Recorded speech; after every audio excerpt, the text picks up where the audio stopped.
Hey, it's Cassie from Curry Honda in Chicopee. You're listening to the Bax and Nagle podcast on Rock 102. Come see us at Curry Honda for the best selection of new and pre-owned vehicles. Experience the best at Curry Honda. Thanks for listening. Rock 102, Springfield's Classic Rock. It's 5:51 of the great REO Speedwagon on Rock 102. Did he ever really prove that she was messing around on him in that song? No, because he's hearing it second and third hand. I mean, it's like fifth hand. He's when you heard bring from a friend who heard it from a friend who heard it from a friend who said, you've been messing around. You've been messing around. Yeah, now that you bring it up, that's kind of like a big game of telephone, isn't it? It's the first fake news. That was REO from Speedwagon. Kevin Cronin himself. Sunny today with a high of 41. Tomorrow, 50 for a high. Wow. It's 18 right now in downtown Springfield. Hollywood Trash is brought to you by Western Mass Masons. Call them for all your foundation and chimney needs.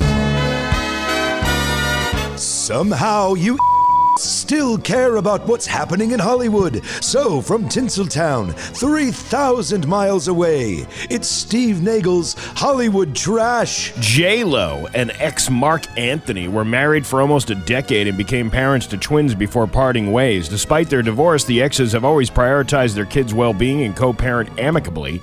Sources reveal that Jennifer and Mark have no ill will towards each other and understand each other's unconventional lifestyles. What is he doing? Didn't he have like a clothing line that was sold at Kohl's? Yeah, something like that.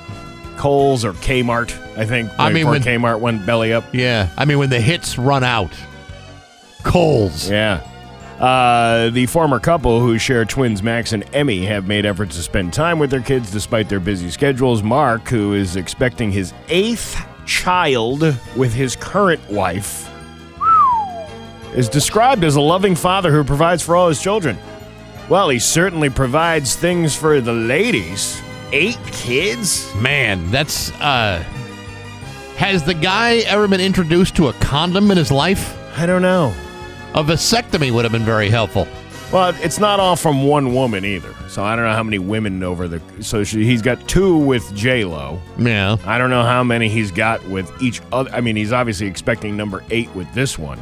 That's just a lot, and babe. That's a lot. He's like 60 years old. Like, that's the thing. Like, you want to go to PTA night or open house in a walker?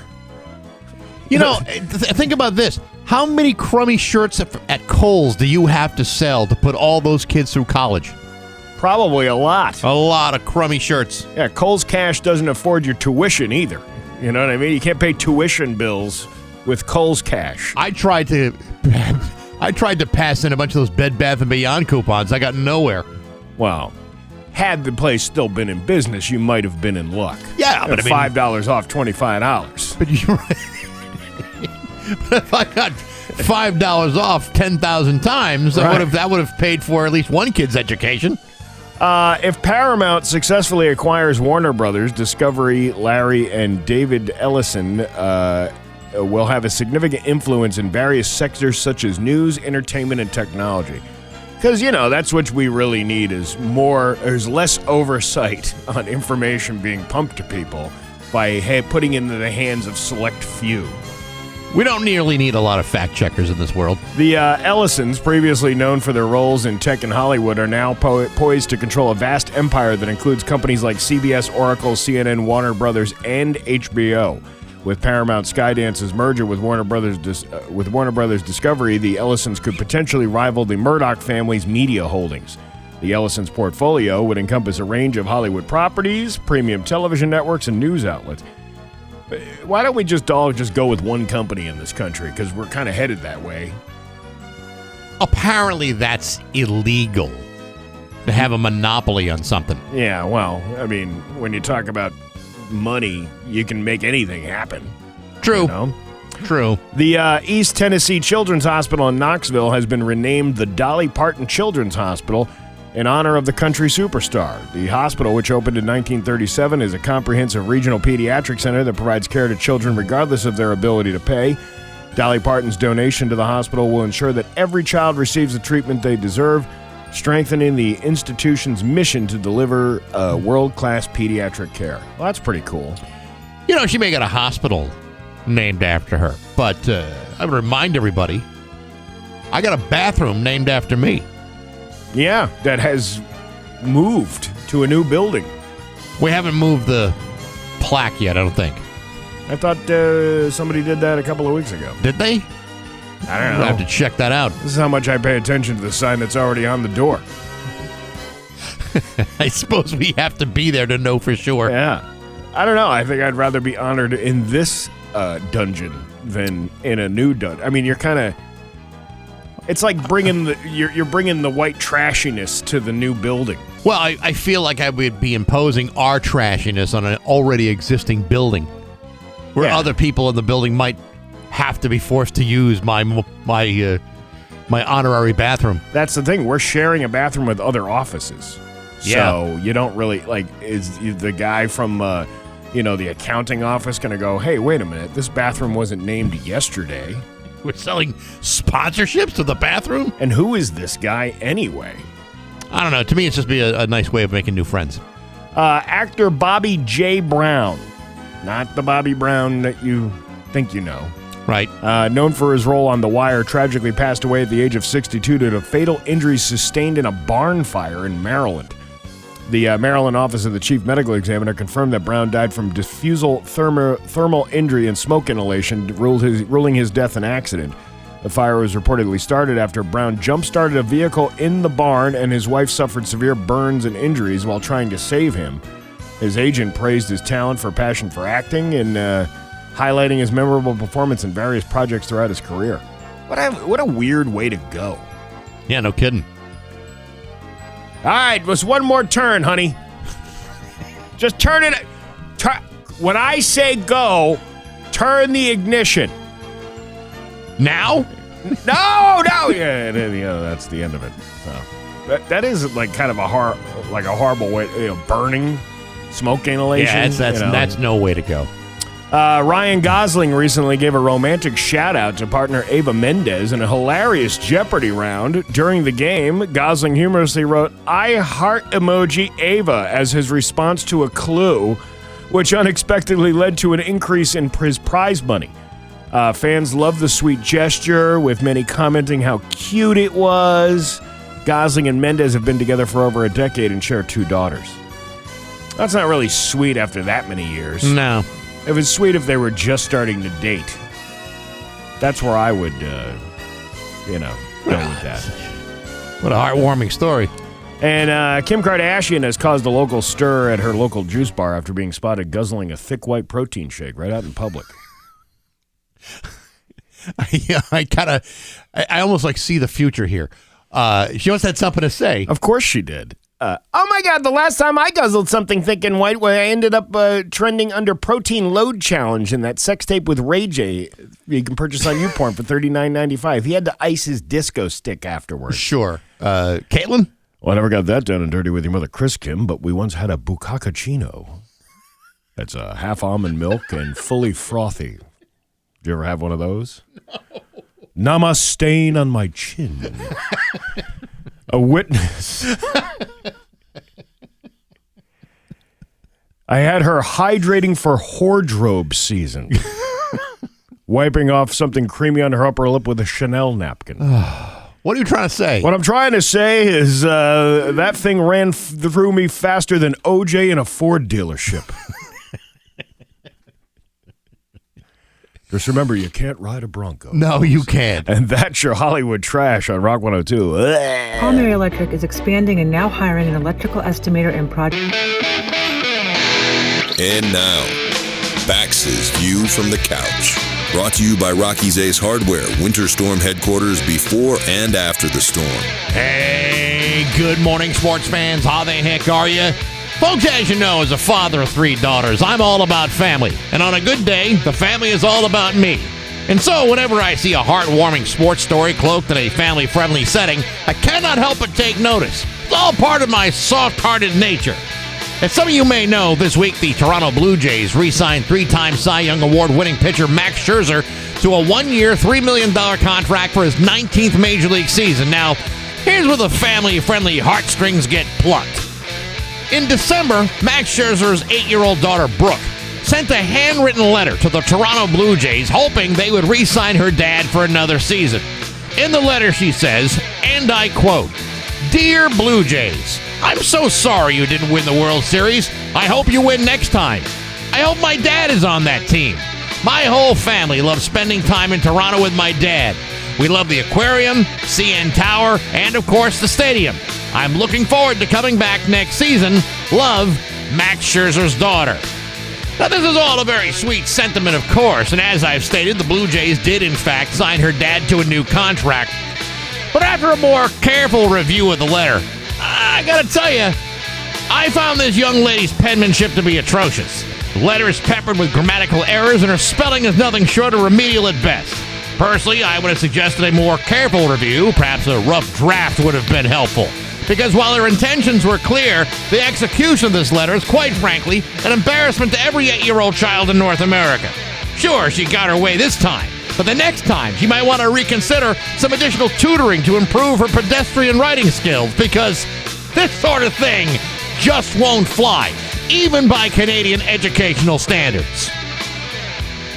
But hey, enough of my yapping. Sports brought to you by Rocky's Ace Hardware. Hey, you got a plumbing or electrical problem? The dude you need to see is Robbie at the East Long Meadow Rockies. Robbie knows his way around almost any home repair. Electrical, plumbing, what have you. Good people like Robbie, and rock solid service at every Rocky's Ace Hardware. I'm Bax. That's my view from the couch. Rock 102. Rock 102, Springfield's Classic Rock at 6:13, and Journey with Bax and Nagle and Rock 102. It is going to be not a bad day. Sunny and a high of 41. Tomorrow, even nicer with a high of 50, and then a snowstorm next week. So there you go. Listen, we have Open Line Friday today, and next week we're going to have some challenges doing an Open Line Friday because we're not going to have access to phones.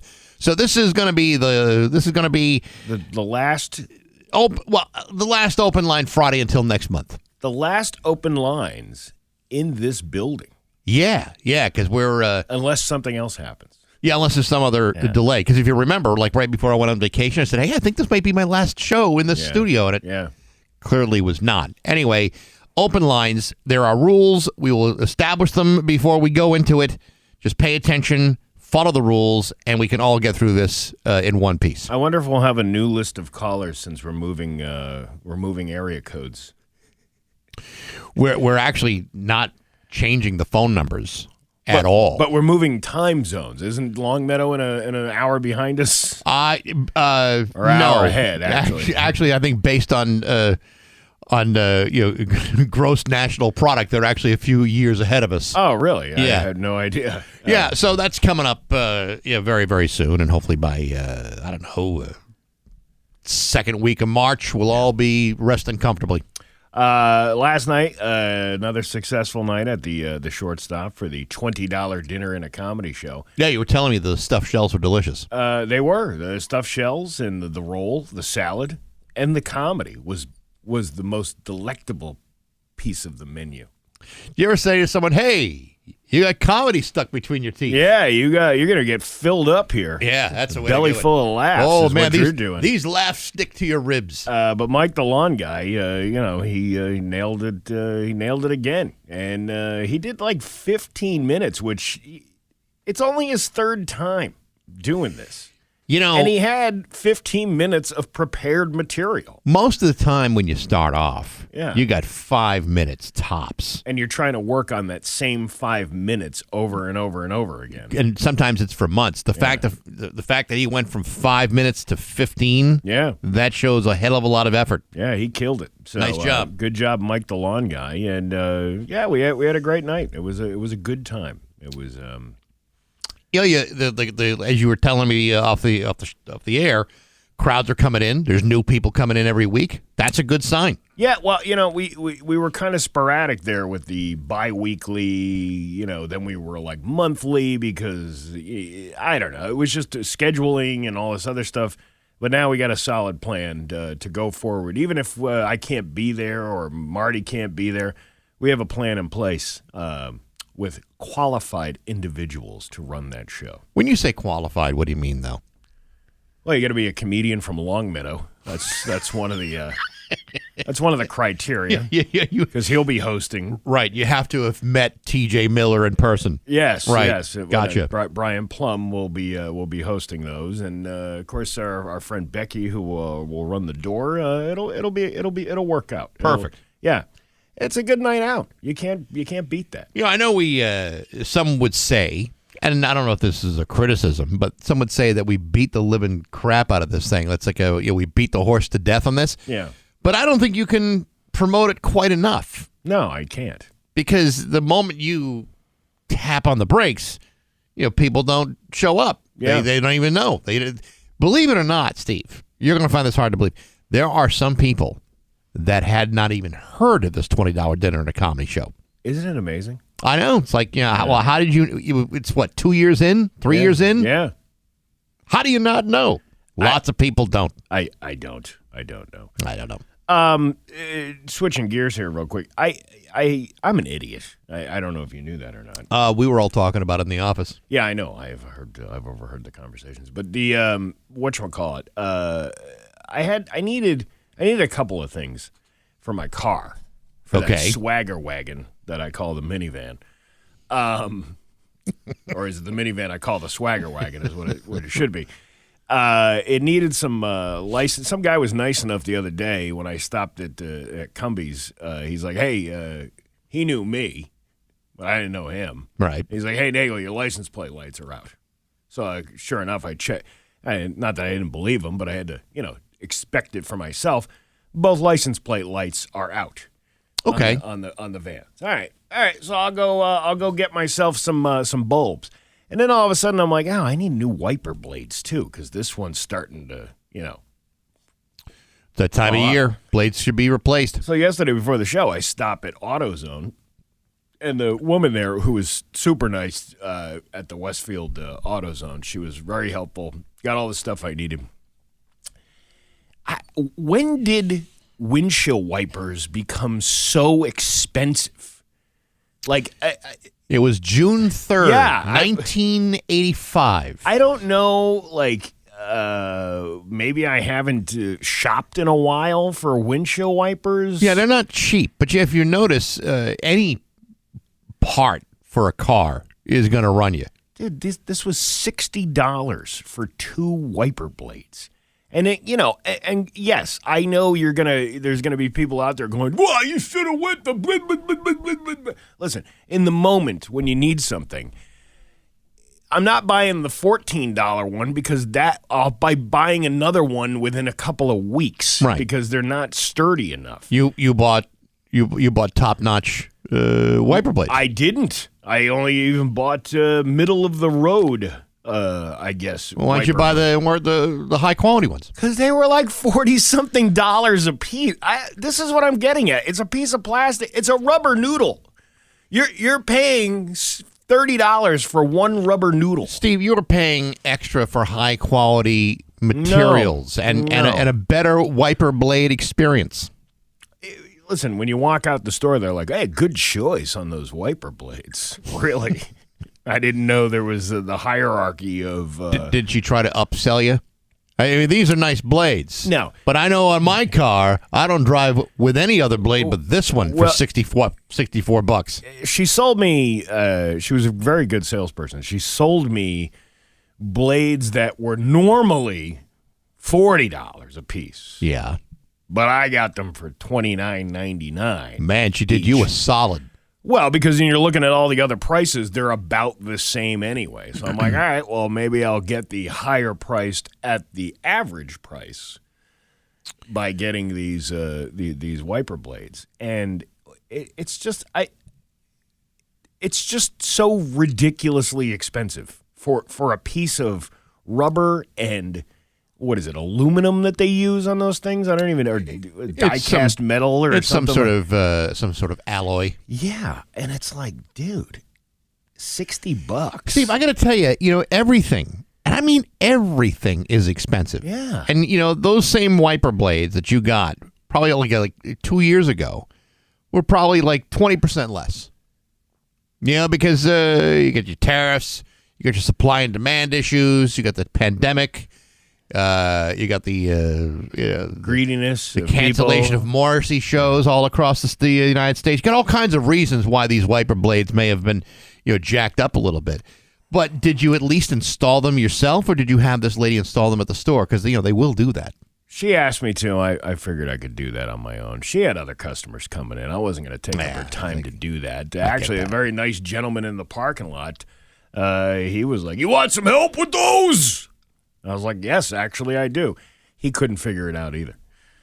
Oh, really? Yeah, I wound up figuring it out and got it off. But he did take the old ones and throw them away for me in the trash can. What a nice guy that was. That was a very, very thoughtful guy. And I replaced the license plate light. The whole thing cost me $74 between 2 light bulbs and 2 wiper blades. Yeah. See, to be honest, I can't be terribly critical because I'm not mechanically inclined. And if you started to talk to me about engines and any of that stuff about cars, I'm looking at you like it's a foreign language. Yeah, but you know what? You can do things on your own that don't require you to bring them to a garage, and they're really actually very simple. And people, because I thought about this too. Like I don't know much about cars. I know I know what the parts do, like alternators, and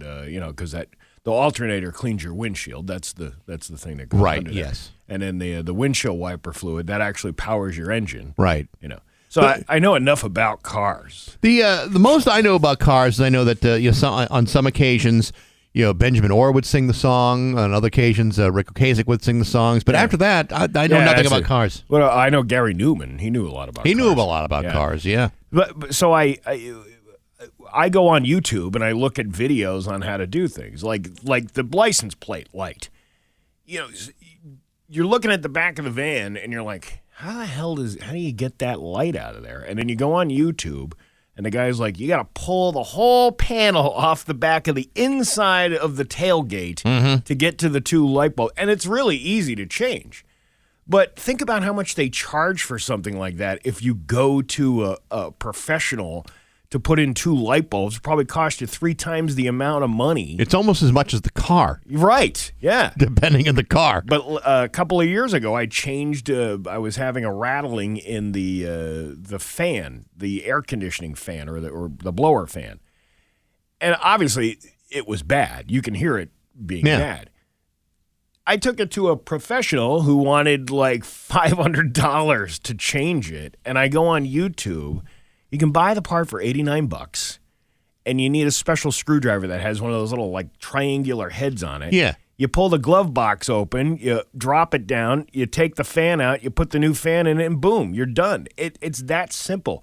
Sometimes if you just take the time to look how complicated it is, because I agree with you.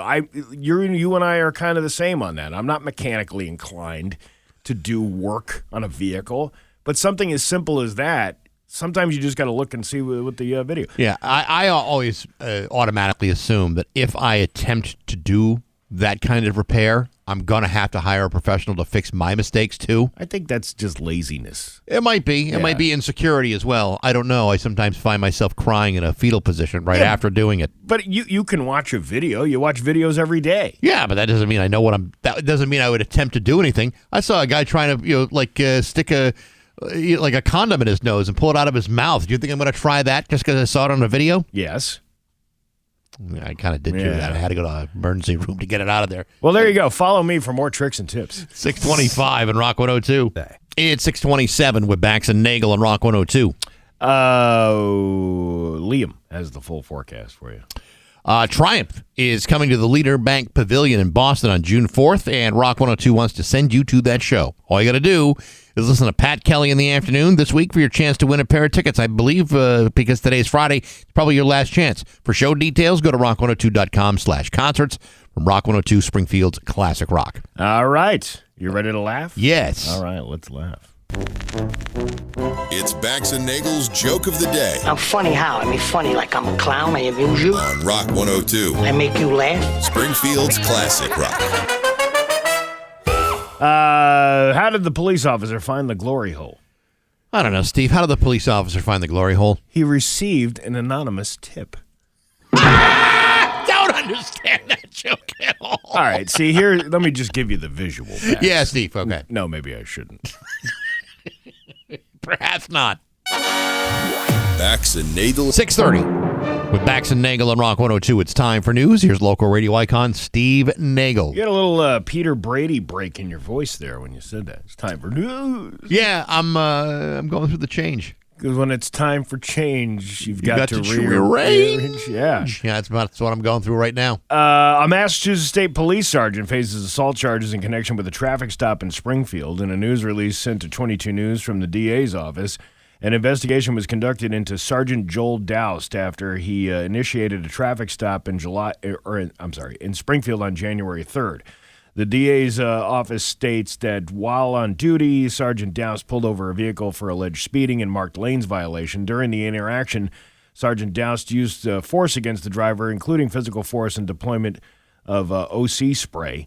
The Hamden DA's office previously said Sergeant Doust is charged with assault and battery and assault with a dangerous weapon following a January 3rd stop for speeding and marked lanes violations. In a statement, State Police Colonel Jeffrey Noble said the agency expects troopers to use sound judgment and rely on training focused on de-escalation, safety, and respect. And then they have a whole statement that they released that I'm not going to go through that. No, there's no is. State Police said the incident was reviewed under the department's use of force policy and noted that the agency has expanded training, camera technology, and oversight in recent years. Officials also said Doust was relieved of duty and suspended without pay after the incident. It's unusual that there would be problems and issues with the Massachusetts State Police. Yeah, I've never heard of any other. No. First time hearing about it. Yeah. I got my CDL license just last year. Only cost me a dishwasher and and an island countertop. Handcrafted island countertop. Yeah, well. I had the Mennonites do it for me. You know, they do quality craftsmanship up there. They do tremendous work. They do. Let's see. Fire. The crews worked to put out a fire on East Street in Hadley on Thursday. Hadley Fire Chief. Why is this the first time I'm hearing this guy's name? What is it? Spank Nibble. Stop it. No. Stop it right now. Hadley Fire Chief Spank Nibble said the crews were called to a fire around 11:13 a.m. to a reported fire at 112 East Street. Upon arrival, heavy smoke could be seen coming from the residence. All occupants were able to evacuate safely. However, one cat died in the fire. That's not right. The cause of the fire is still being investigated, but preliminary findings are suspected from a candle. The road had been closed for some time, but has, of course, since reopened. Mutual aid was provided by area dispatchers, fire departments, and police. Spank Nibble. Spank Nibble! Spank Nibble! Spank Nibble. No, do the Mr. Spacey thing. Spank Nibble! You fired! There you go. Spank Nibble. You know, this is the first time we've heard him in the news. Yeah.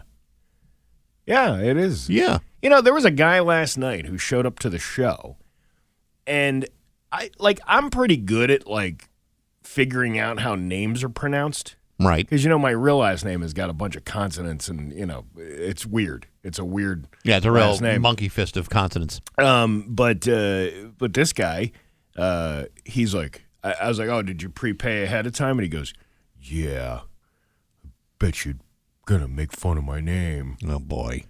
And I'm like, Annis? Right? He's like, you got it right. And I'm like, yeah, because it's Annis, right? Yeah. And then he was like expecting me to say anus. Because he's probably heard that every day of his life. Yeah, but I don't know. I mean, I'm sure he has, but that wasn't the first thing that came to my mind when I saw that.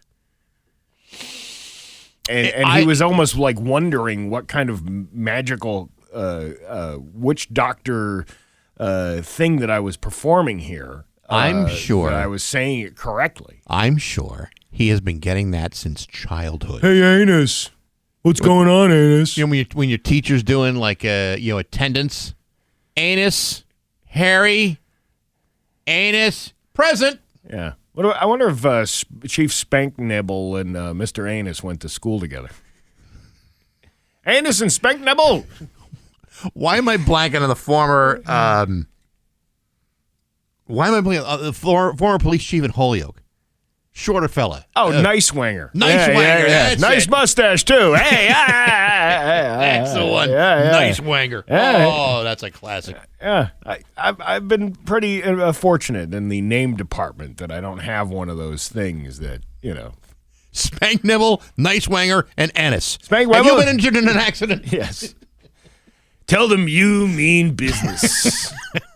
The law firm of Spank Nibble, Nice Wanger, and Annis. They mentioned the unfortunate death of the cat in this fire. I have to kind of shift to a happier story. My cat, this cat that I adopted back in December, I had a little anxiety about it. Bringing a cat in. I didn't want my house smelling like a urine box and all that stuff. I can proudly report that this cat, it has worked out very well. Well, that's good. Yeah, he's not a jerk. He's actually, he comes out when he was hungry and he wants to cuddle and all that other stuff. Mm-hmm. And the only thing that I have a complaint about is the 2 a.m. running up and down the hallway. And apparently a lot of cats do this. So cats, I don't want to say they're nocturnal, but cats sleep most of the day. Yeah. I mean, their primary job in life is to sleep it off. So in the middle of the night, that's when they get like that adrenaline rush. Yeah. You know how like in the late part of the morning, get that adrenaline rush after you had like 4 or 5 cups of coffee? This is what happens to cats. Yeah. So all of a sudden, like 2 o'clock in the morning, I'm hearing like things are being knocked over. Yeah. Like knocked over off like shelves and things like that. And I'm like, what the hell are you doing? He's getting into your tools. He's putting things together. Oh, well, if he could replace a fan in a Toyota Sienna, I'd love to talk to him about that. Still going to charge you for still going to charge you for the effort. Yeah. Well, it's odd behavior. And it's also annoying, too. Yeah. Because I'm like, what the hell are you doing? Like, what are you chasing after? I think he's not chasing after anything. He's just running up and down the hallway. I think for some animals, when they have like a lot of energy all of a sudden, they have to blast it off somehow. They have to, because it drives them crazy if they don't. So then they start running all over the place. Kind of like when a dog's got the zoomies. You've seen that, right? Yeah. When a dog just starts, running randomly. It's to burn off energy. Otherwise, they explode. Yeah. I mean, that's they explode, like they spontaneously combust. They spontaneously combust. That's what I was told by a vet. Well, what kind of vet did you go to? A war vet from served in Korea. Yeah, back in the 50s. We used to watch those dogs explode right on their own. Watch out for them. They can go off at any moment. Roadside dogs in the minefields. 22 News obtained the court documents recounting the entire situation that unfolded this week at an apartment on Mill Street in Springfield. Police reports state that Evilio Rivera, I love his pizza. That's Elio's Pizza, Steve. Oh, is that different? Yeah, it's different. And Ivan Rivera told investigators they were at their apartment at 70 Mill Street on Saturday about 9 a.m. with Shireen Brown. The brothers have known Brown for about a year and said she frequently visits their home. The situation changed when Brown invited several people into the apartment without the brothers' knowledge. Evilio and Rivera stated that they did not know any of the individuals. An argument broke out between the residents and the guests. During the dispute, a minor whose name was withheld by police produced a handgun. The individual pistol whipped Ivan Rivera and ordered both brothers into the main bedroom. Once in the bedroom, the minor took Ivan's cell phone and threatened to kill him if he tried to contact the police. Police identified another suspect, Megan DeGregorio, currently homeless, as a person responsible for ensuring the brothers did not leave the room. DeGregorio and Brown allegedly monitored the men at all times, including when they needed to use the bathroom. The brothers remained in the apartment for 2 days before they managed to escape while the kidnappers briefly left the apartment. That sounds like a plot line to like Chips. There was that episode I was watching where the one girl cop had been kidnapped. Right. And they were trying to get her out, and it's because the captivators slipped up. What did they do? They walked away. They my trusted her enough. That's crazy. Yeah. So stupid. Officers searched the apartment and detained 3 people, including Brown and DeGregorio. 4 other juvenile suspects attempted to run out of the apartment but were tracked down in the front main stairwell hallway and taken into custody by police. A loaded firearm was located on one of the suspects, and then they list all the charges, and it's just a slew of them. A dangerousness hearing is scheduled for today. So I don't know if these 2 gals are going to pass the dangerousness hearing. Well, let's hope it all works out for everybody. Let's hope everybody goes home happy. Yes. You know? Let's see. Did you see this UMass kid who won the free Chick-fil-A for an entire year? I did see that. A UMass student won a free Chick-fil-A for a year after discovering a winning prize during a recent trip to the restaurant's Chicopee location. Kobe Gayer, a member of the university basketball team, found a winning cup as part of the nationwide promotional contest. The prize was awarded through the Golden Cup Challenge. I've had plenty of those before. I bet you have. A promotion featuring randomly distributed cups inside sealed bags. Chick-fil-A released more than 3,000 of the winning gold cups to various locations across the United States. Gayer and his basketball teammates visited the Chicopee restaurant recently because it is the closest location to their campus. The group stopped at the restaurant specifically. There's no Chick-fil-A up in Hadley? I guess really? Chicopee is the closest one? That's weird. That can't be true. Well, anyway, during the meal, Gayer's friends encouraged him to purchase a drink, which automatically entered him into the contest. Finding a gold cup inside the sealed packaging entitles the winner to free Chick-fil-A once per week for a full year. That's not a contest. Yeah. A contest is Chick-fil-A every day. That's for a year. He should have 365, a minimum of 365 meals a year, not counting Sundays when they're closed. He is a student and a baseball player at the university. He noted that he was initially unaware of the promotion while dining with his friends and was the last person in his group to reveal his cup. I had no idea about anything about the cup situation. I was with 2 friends, and they were both all into it. They made sure we got cups at the end of the meal, and they both didn't get the golden one. I was the last to open it. My first thought was, is this cool? And the employees were all very excited. The prize allows him to eat a Chick-fil-A in Chicopee for free once a week. Oh, you have to only go to that one location? You can't even use it nationwide? Well, you mentioned the idea that Chicopee is the closest one to UMass. It is. There are no Chick-fil-A's in Hampshire County. Well, what is this world coming to if we can't have mediocrity in our neighborhoods? I mean, like Chick-fil-A. Chick-fil-A in a college town? That's like a home run. Why would you not have a Chick-fil-A up there? Oh, somebody just hasn't. Well, I mean, is it you're only X amount of months out of the year that you're probably really busy? Yeah, but if you were like in Hadley on like Route 9 or something, Yeah. That's busy all year round. What are you talking about? That's like a wide open space. I've never had any issues up on Route 9 in Hadley. I'm sure I haven't even seen a business up on Route 9 in Hadley, have you? That would suggest you've never been on Route 9 in Hadley. Yeah, I know. I'm just Because it's nothing but business on Route 9 in Hadley. I'm trying to be a comedian, Bax. Oh. Because the irony is it's loaded with businesses. This promotion is part of the chain's stated commitment to give back to local communities. Here is high cholesterol for one of our residents of the area. You can enjoy deep-fried chicken and fries once a week. Every 7 days, but not more than that. I wonder if you eat it enough, you start texting like one of them cows. Are you okay? Eat more chicken. I mean, like, okay, so, once a week is a lot of Chick-fil-A. Yeah. I mean, I don't know if I'd want to go to Chick-fil-A every single day, but, once a week is okay, I suppose, for free. Yeah, I mean, the free part is probably the only thing that really drives it home. I'm trying to remember the last time I actually went to a fast food joint. Because, starting towards the end of last year, once in a while I'll just stop for the kids or whatever. We're driving home, pick something up. But like McDonald's is so expensive.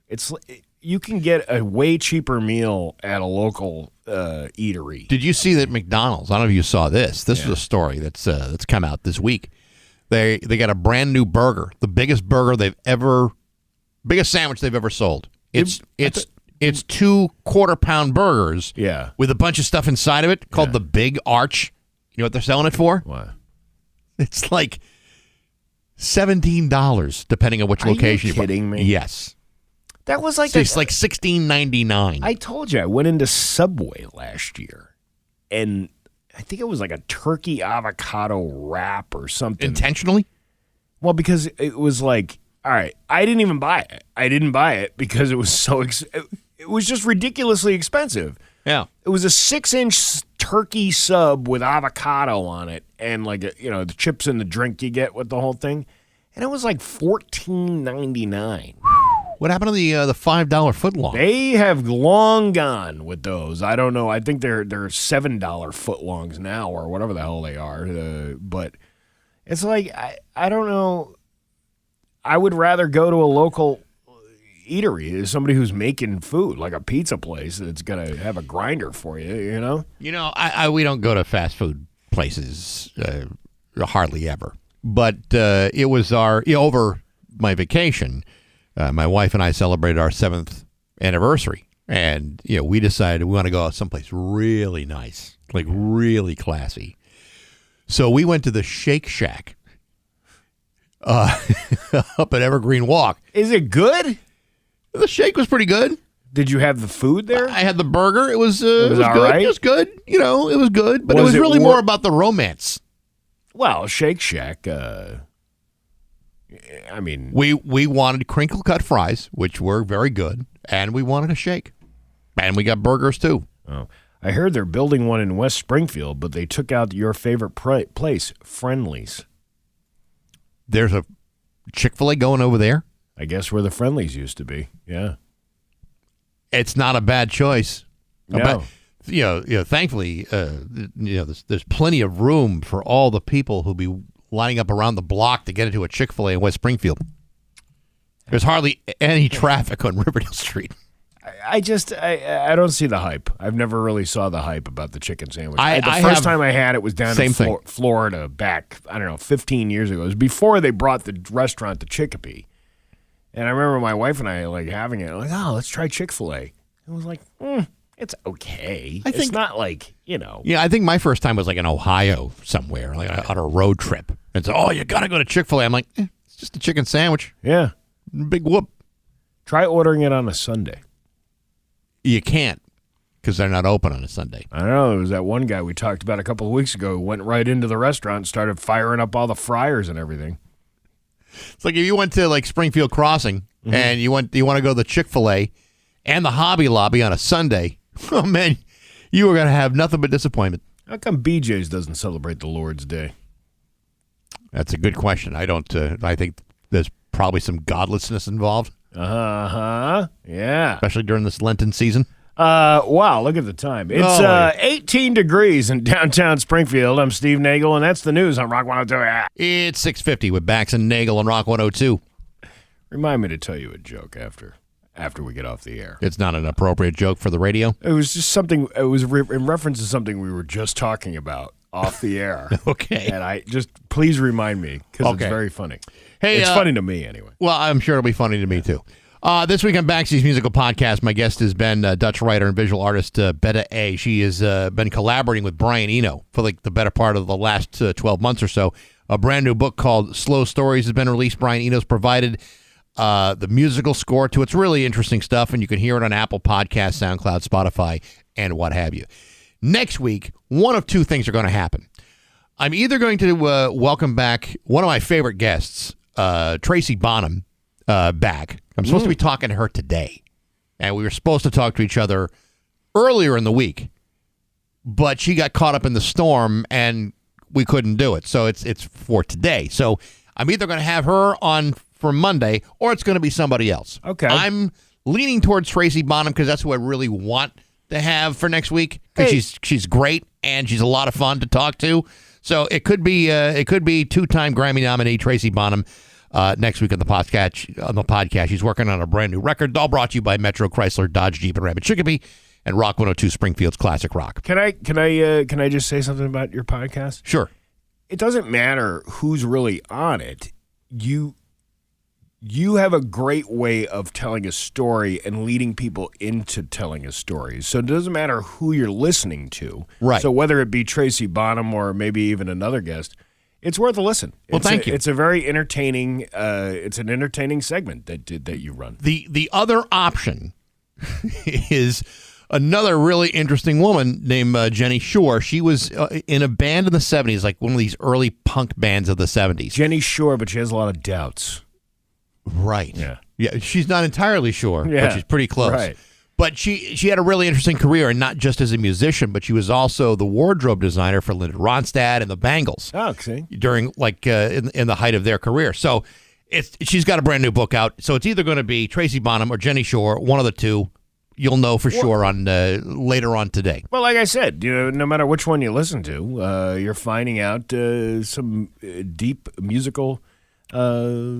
Thank you, thoughts. Steve. I actually I have a couple of really interesting ones, on the schedule and ready to go. When I moved here when I was a kid, when I was a teenager, from Syracuse to here, I finished my senior year of high school at Minnechaug. Sure. And Minnechaug, where I came from, it was a very farm town. There was not a lot of things available for students to do. But one of the coolest classes I ever took was at Minnechaug, where it was history of pop music. And it really... Oh, that's cool. Yeah, and the funny thing is, I have older siblings. My parents were old parents, I guess you could say at the time, having a child at the ripe old age of 40-something. My dad, But completely intentionally, of course. But I spent a lot of time when I was a kid going through albums and learning, not even learning who they were, but liking the music and then putting on this album. And it was a span of different genres. My dad was into that old country with the Johnny Cashes, the Hank Williams, and even some of the deeper ones that you don't hear that often. And my mom was like an Elvis fan, and then in my siblings, you had 70s rock was my sister, and then 80s, and then my brother was into the metal stuff when that started coming out. So I had a pretty wide palette, or is it palette? Is that what you call it? Yeah, you could say palette, sure. Yeah, a pretty broad palette. But then having a class like that where you start learning about, how music, everything obviously originates from Africa, because that's where, as far as you can trace beats and drum beats and things all the way back to African tribes. That was like the first, and it all just evolves into classical music, jazz, and everything else. There's not a lot that separates one genre from music from the other. Everything is derivative of itself, and everything breaks down into subcategories and subgenres. It's pretty interesting how things are all kind of interconnected that way. Yeah, and that's why I'm saying it's worth a listen to your podcast, because you can find out things. I always appreciate music more when I find out something else about it. To me, the interesting part is, even if it's an artist that you may not know or have any idea or may not have an appreciation for their music, there's always a great story attached to what they do and how they made it. Yeah. Every single time. That's the one thing I found. In every interview, there's always an interesting story somewhere in this person's life that created this music, or this is why their career went this way or that way. I mean, it's been an awful lot of fun. And like I said, there's some really cool interviews coming up in the next few months. I'm excited for people to hear. Yeah, it's some good stuff, man. Thank you. I appreciate that. That's the only compliment you'll get out of me. I wasn't expecting this one. The other cool class I took was in college, was like a music and film, how music is used for film production. That was really interesting, too. Because then, you can manipulate where you want the vocals to come up on a song when you're trying to introduce a scene. And one of the examples was The Sopranos, because that was right around the time that I was going to college. If Sopranos had started, they started playing what the hell was it? It was Surfing USA by the Beach Boys. Sure. Obviously you've heard that song probably a million times throughout your lifetime, but then when you start to dissect it and where they raised the vocals versus, we'll all be planning out a route, and it was all kind of interconnected with the significance of the plot line in the show. Pretty cool. Yeah, I know, but it makes you go, oh, you know what? I've heard that song a million times. I do like it, but now I want to listen to it again and you just go back because you see it in a different context. You now. immerse yourself in a different opinion about that. Yeah, wow, those stories are all over the place. What an intelligent conversation we just had. Well, let's not do this ever again. No, God, no. I don't want people to have expectations that they're going to learn stuff on this show. And then we go back to the Route 10 Tire list line. $60 for wiper blades? You're an idiot. I know. It's 6:58 to Rock 102. Bax's View from the Couch. Brought to you by Rocky's Ace Hardware, Winter Storm headquarters before and after the storm. Hey, good morning, sports fans. How the heck are you? Folks, as you know, we are an astonishingly gullible species. Left to our own devices, we'll believe just about anything you throw in front of us. Bigfoot, the moon landing, OJ's innocence. We could argue these things forever. But when it comes to figuring out the best organization in football, many of us just assume that based upon their history of championship success over the last 26 years, that the best organization in football must be the New England Patriots. Well, not so fast there, mister. Because if the NFL Players Association has anything to say about it, they're not even close. Yesterday, ESPN released the results of the Players Association 2026 report card. This is an annual review of each NFL franchise and where they rank compared to other teams in the league. Each team is assessed a grade on 17 categories ranging from coaching staffs to facilities. This year, the Patriots are ranked at number 26. Now, you might think, well, that's not so bad. Sure, if there were 100 teams in the NFL, but there are only 32 of them. According to the results, the Patriots had high scores in coaching, ownership, and the treatment of families, but they scored horribly in team travel, workout facilities, food, and field conditions. Now, I don't know what the hell they're talking about. Route 1 in Foxborough is loaded with all kinds of great dining options. Applebee's, Chipotle, Wendy's, they're all out there. But clearly there is this belief that the rest of the place is a dump. Nice people, but still a dump. In fairness, they were not the worst franchise on the list. That distinction went to the Pittsburgh Steelers. On the other hand, the best-ranked franchise was the Miami Dolphins. They just happen to be a crappy team in every possible way, a team that's in total disarray. So while scores and report cards don't exactly tell the entire story, it would be nice to see Mr. Kraft perhaps invest a little money and fixing up the joint. Maybe doing something about the cafeteria. Otherwise, it's going to be another long season of DoorDash orders from the Olive Garden.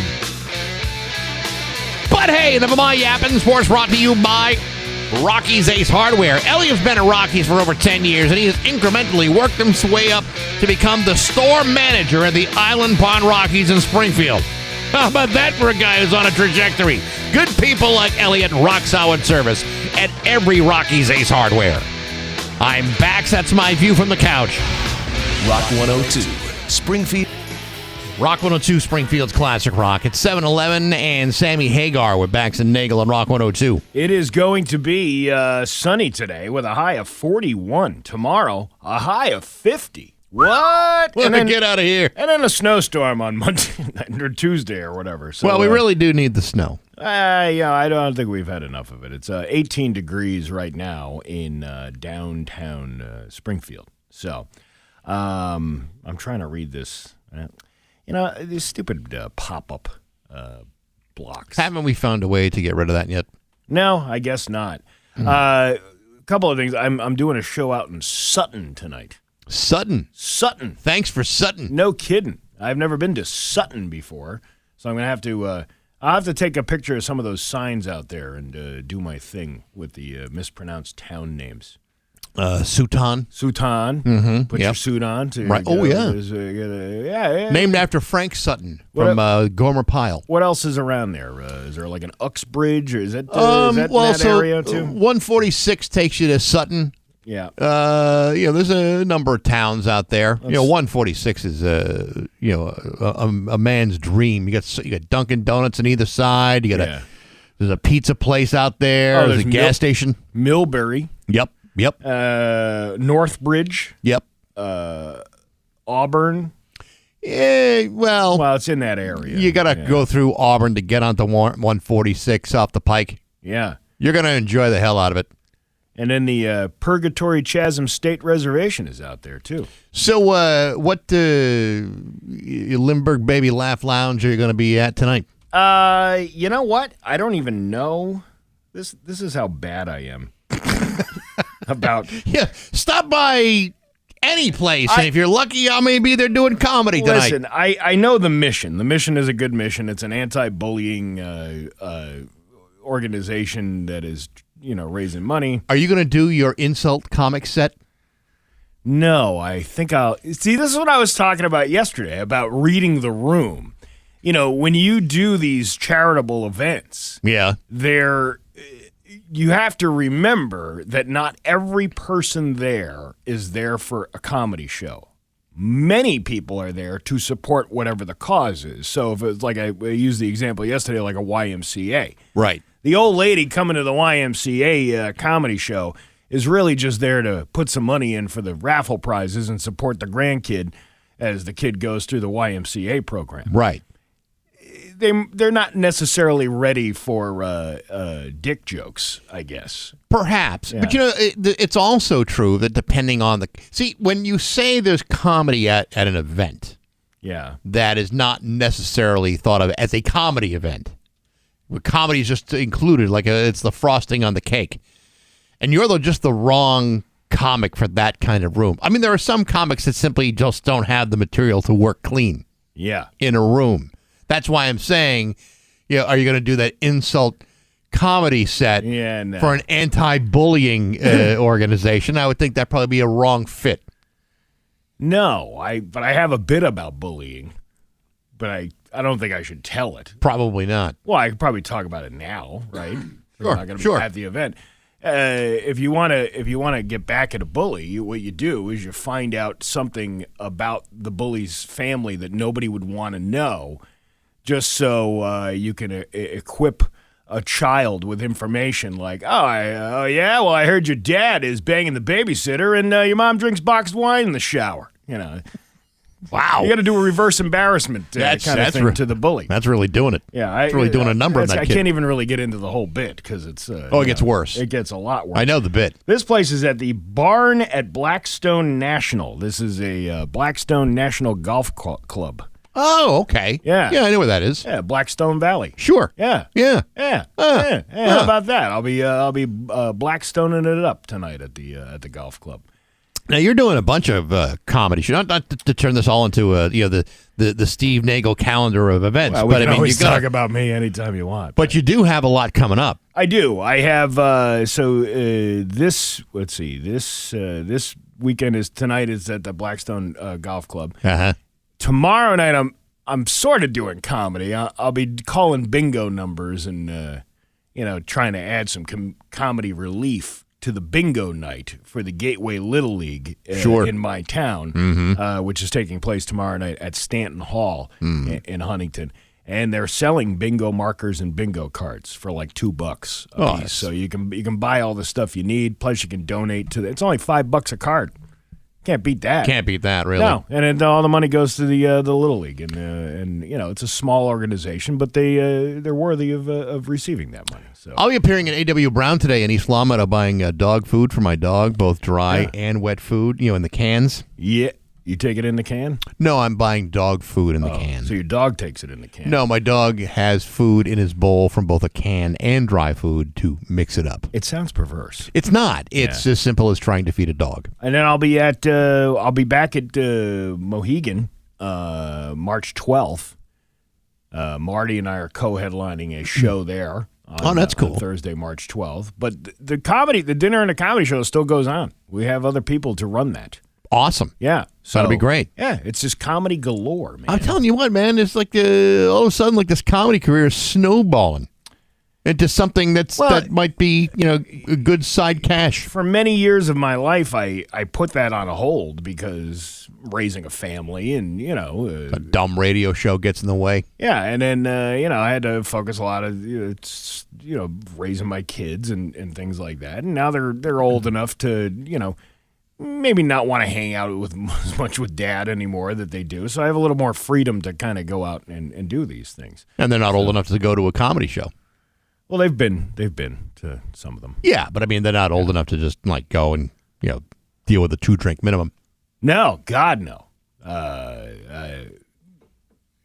2 martinis for 2 martinis and a sippy cup for the kids, please. Yeah. So things are going well. That's awesome, and it's moving along. So I don't know what's next. I'll be appearing at the Pride Station, pumping my car full of gas today. Please stop by, say hi. I don't have prizes or anything, but I'll be there. They got cookies and cream as the flavor of the month for the coffee now. Do they really? Yeah. Well, that's something to think about. Another reason to stop by your local Pride store. You were telling me off the air because speaking of, did you say it off the air or did we talk about it on the air about the McDonald's sandwich? We talked about it on the air. See, I can't remember what conversations we had on the air and what conversations we had off the air. Yeah, the Big Arch is the new thing. It's a full half-pound of meat stuffed with a bunch of other stuff. The only thing I'd really be rushing to McDonald's for right now is the Shamrock Shake. It's one of my favorites. It is. The last time I tried to get the Shamrock Shake, I was told the shake machine is busted. And we went out of our way to drive all the way from Hamden to Allen Street. Did you hear the conspiracy theory on that? I have heard the conspiracy. That they did it on purpose? I know. Yeah. And we drove at least God, I don't know, what is that, 6 miles? Yeah. Good 6 miles, maybe 7. If we went around the block, depending which way we got onto Allen Street. Yeah. And you go in there with such anticipation. Like, I can't wait to get my mouth on a Shamrock Shake. Yeah, it's good. It's minty. It's very refreshing. Yeah. Sorry, shake machine's busted. Well, what a disappointment. Maybe I'll maybe on my way out to Sutton tonight, I'll have to get a Shamrock Shake. They are delicious. Listen, say what you want, but that is a high quality product. And I have I have to show this to you. I'll have to bring it in. But my friend got me for Christmas a bib. A bib? So I don't spill things on my shirt. And that's good. It's a giant bib, and it says, "I freaking spill everything." It's a man bib. It's a man bib. And it's like the perfect thing because I drive a lot and I consume snacks or whatever, what have you. And I don't think I own a shirt that doesn't have a stain on it. I'm trying to remember what it was. This is years ago. I had to go to an event. It was like a radio station event. Had a brand new Rock 102 T-shirt. It was like a gray one, kind of like light colored. And I was starving. So I went to a McDonald's. Yeah. And, as you know how it goes, sometimes you're trying to eat like the hamburger in the car while you're driving, and you try not to spill on yourself, so you kind of like bent over. Sure as rain, big blob of ketchup right in the front of the shirt. Oh, man. Right in the shirt. So you can't conceal that on like a light gray T-shirt. I mean, it's just it's like a big blob of ketchup, like right in the middle of it. I felt like a complete and total dope with a stained T-shirt. And they didn't have extra T-shirts when I got there. For whatever reason. reason. Walk around with this big giant Heinz. Right down the front of the shirt. What's her name? Esther. You had like the mark on your shirt. Oh, like Esther Prynne. Yeah, you're right. Yeah. Not the big A for adulterer, but a big but K for ketchup. A big blob of ketchup. Right. Now they know you're the ketchup whore.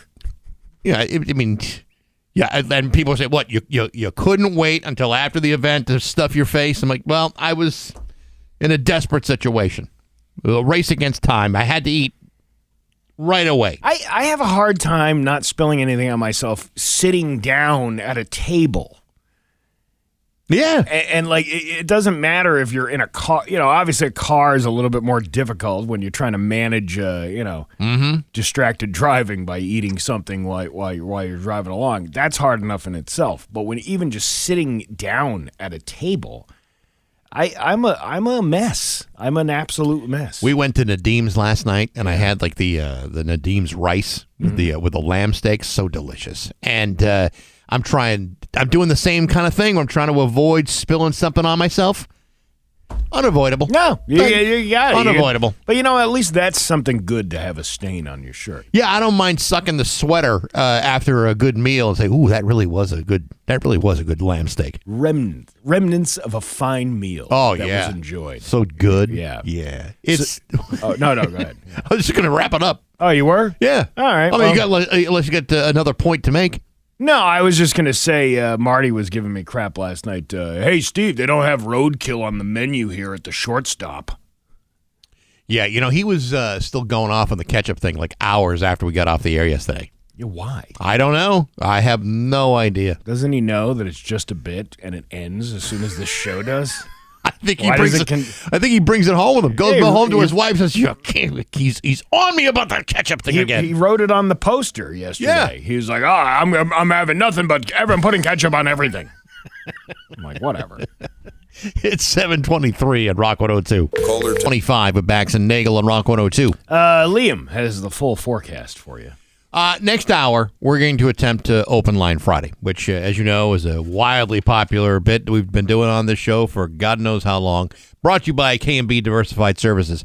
Now, let's establish ahead of time that there are rules that we would like everybody to follow. Not like, we insist you follow. No foul language, no hate speech, try not to act like you think, try to get to your point within 30 seconds or less. If you can do those 4 things, then K&B Diversified Services will have spent their money wisely. If you don't, they will have wasted their money once again, and I would like to see them not waste their money. Yes, please do not waste the money of our beloved sponsor.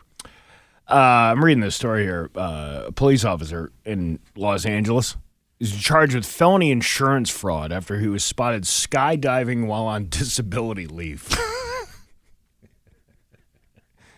Oh, my God. If you're going to defraud the system, it might be best to keep a low profile, Yeah, people don't.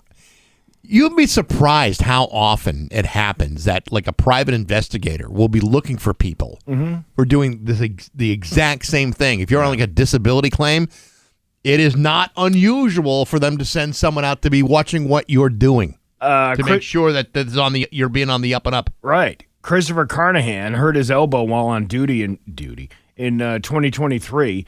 Prosecutors allege that he completed many skydives in Lake Elsinore and worked out at a fitness center while collecting disability benefits. Did the lunk alarm go off at the Planet Fitness while you were doing this? The 18-year veteran of the LAPD was arrested this week and charged with 2 counts of felony insurance fraud. He's being held on a $100,000 bail. If he's convicted, he faces up to 6 years behind bars. This is about honesty and accountability. Claiming to be temporarily and totally disabled and collecting disability benefits intended for injured workers while engaging in demanding activities like skydiving is a crime. Yeah, you're giving yourself away. And you're not even being discreet about it. And you're part of a bureau of people who investigate crimes. How would you not think that somebody wasn't going to be investigating your crime? Hey, how's that elbow? Oh, man, it hurts so bad. What are you doing this weekend? Oh, I'm going skydiving over at the Lake Elsinore. You guys want to go? If I bring a buddy, I get 10% off. Well, I've known a couple people that were private investigators for insurance companies for fraud claims. Yeah. The stories they have to tell are absolutely amazing. Like, how can I mean, I don't even know how you can so brazenly just do these activities in public and expect not to get caught. If you've got like a disability claim or a workman's comp claim, and all of a sudden you're juggling chainsaws or whatever, because you're not expecting anybody to be watching you.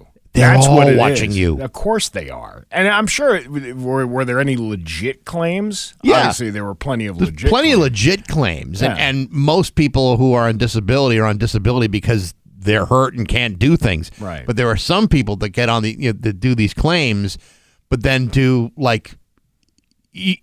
things that with very high risk activities, and they get busted. Yeah, my shoulder's all ripped up again.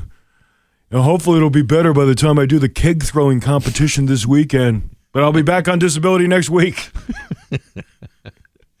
I probably should have joined that lumberjack competition. Yeah, there you go. It's somebody not paying attention to how the law works. We got news next on Rock 102. Here's your Western Mass News. 32 with Bax and Nagle on Rock 102. It's time for news. Here's local radio icon Steve Nagle. Thanks, Bax. Well, this is the same story from yesterday. All right. Springfield Mayor Dom Dom says the Basketball Hall of Fame was quietly exploring a move of the Hoop Hall Classic to Boston without notifying him, and he wants answers. We mean business. Well, I don't think he's going to employ the law offices of Marquis Salamone, but I'm pretty sure there's a few people with some mud on their face. You don't want to see John DeLevis choke on a sandwich when he says we have the law offices of Marquis Salamone? I'm pretty sure he probably choked on a sandwich when he found out that this whole story became public on a podcast somewhere. Hey, how did my private conversation come to light? How did my backdoor deal become on the front door? You think he's yelling at the radio right now? I don't know if he's even listening. I'm pretty sure he's doing everything he can to not listen to what other people are saying. Well, you might want to listen. Well, listen, he's doing what the board is probably asking him to do, and the city is, and a lot of people are saying, "Hey, dude, this is wicked, not cool."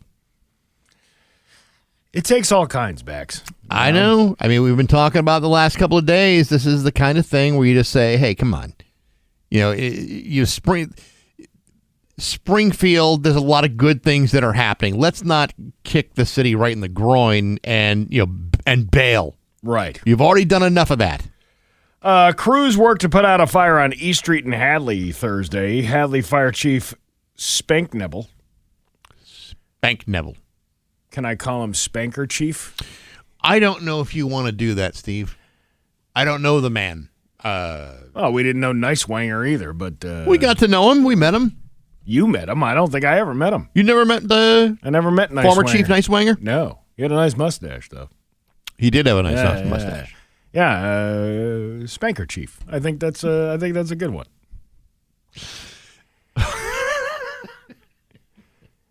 Speaking of yelling at the radio, Spank Nagle! Anyway, he said that crews were called around 11:13 a.m. to a reported fire at 112 East Street. Upon arrival, heavy smoke could be seen coming from the residence. All occupants were able to evacuate safely. However, the cat died in the fire. The cause is still being investigated, but preliminary findings are suspected to be from a candle. The road was closed, but of course has since reopened. Mutual aid was provided by dispatchers, fire departments, and police. I think we're learning the new definition of what mutual aid means. I always thought mutual aid meant other fire departments from other communities. Mm-hmm. But mutual aid can include the police, the dispatchers, and the thing. I don't know. I always thought that was it was a physical department from somewhere else coming in to help. I think sometimes it is. Because last week we had this argument about, they're like, for the Holyoke Mall fire, it turned into like a 3-alarm fire, but there was no other communities that help. It just was, and the state police and the ambulance company. I didn't realize that mutual aid meant just another division of something else locally. I don't know enough to really give you a good answer on that one. I don't know, but like,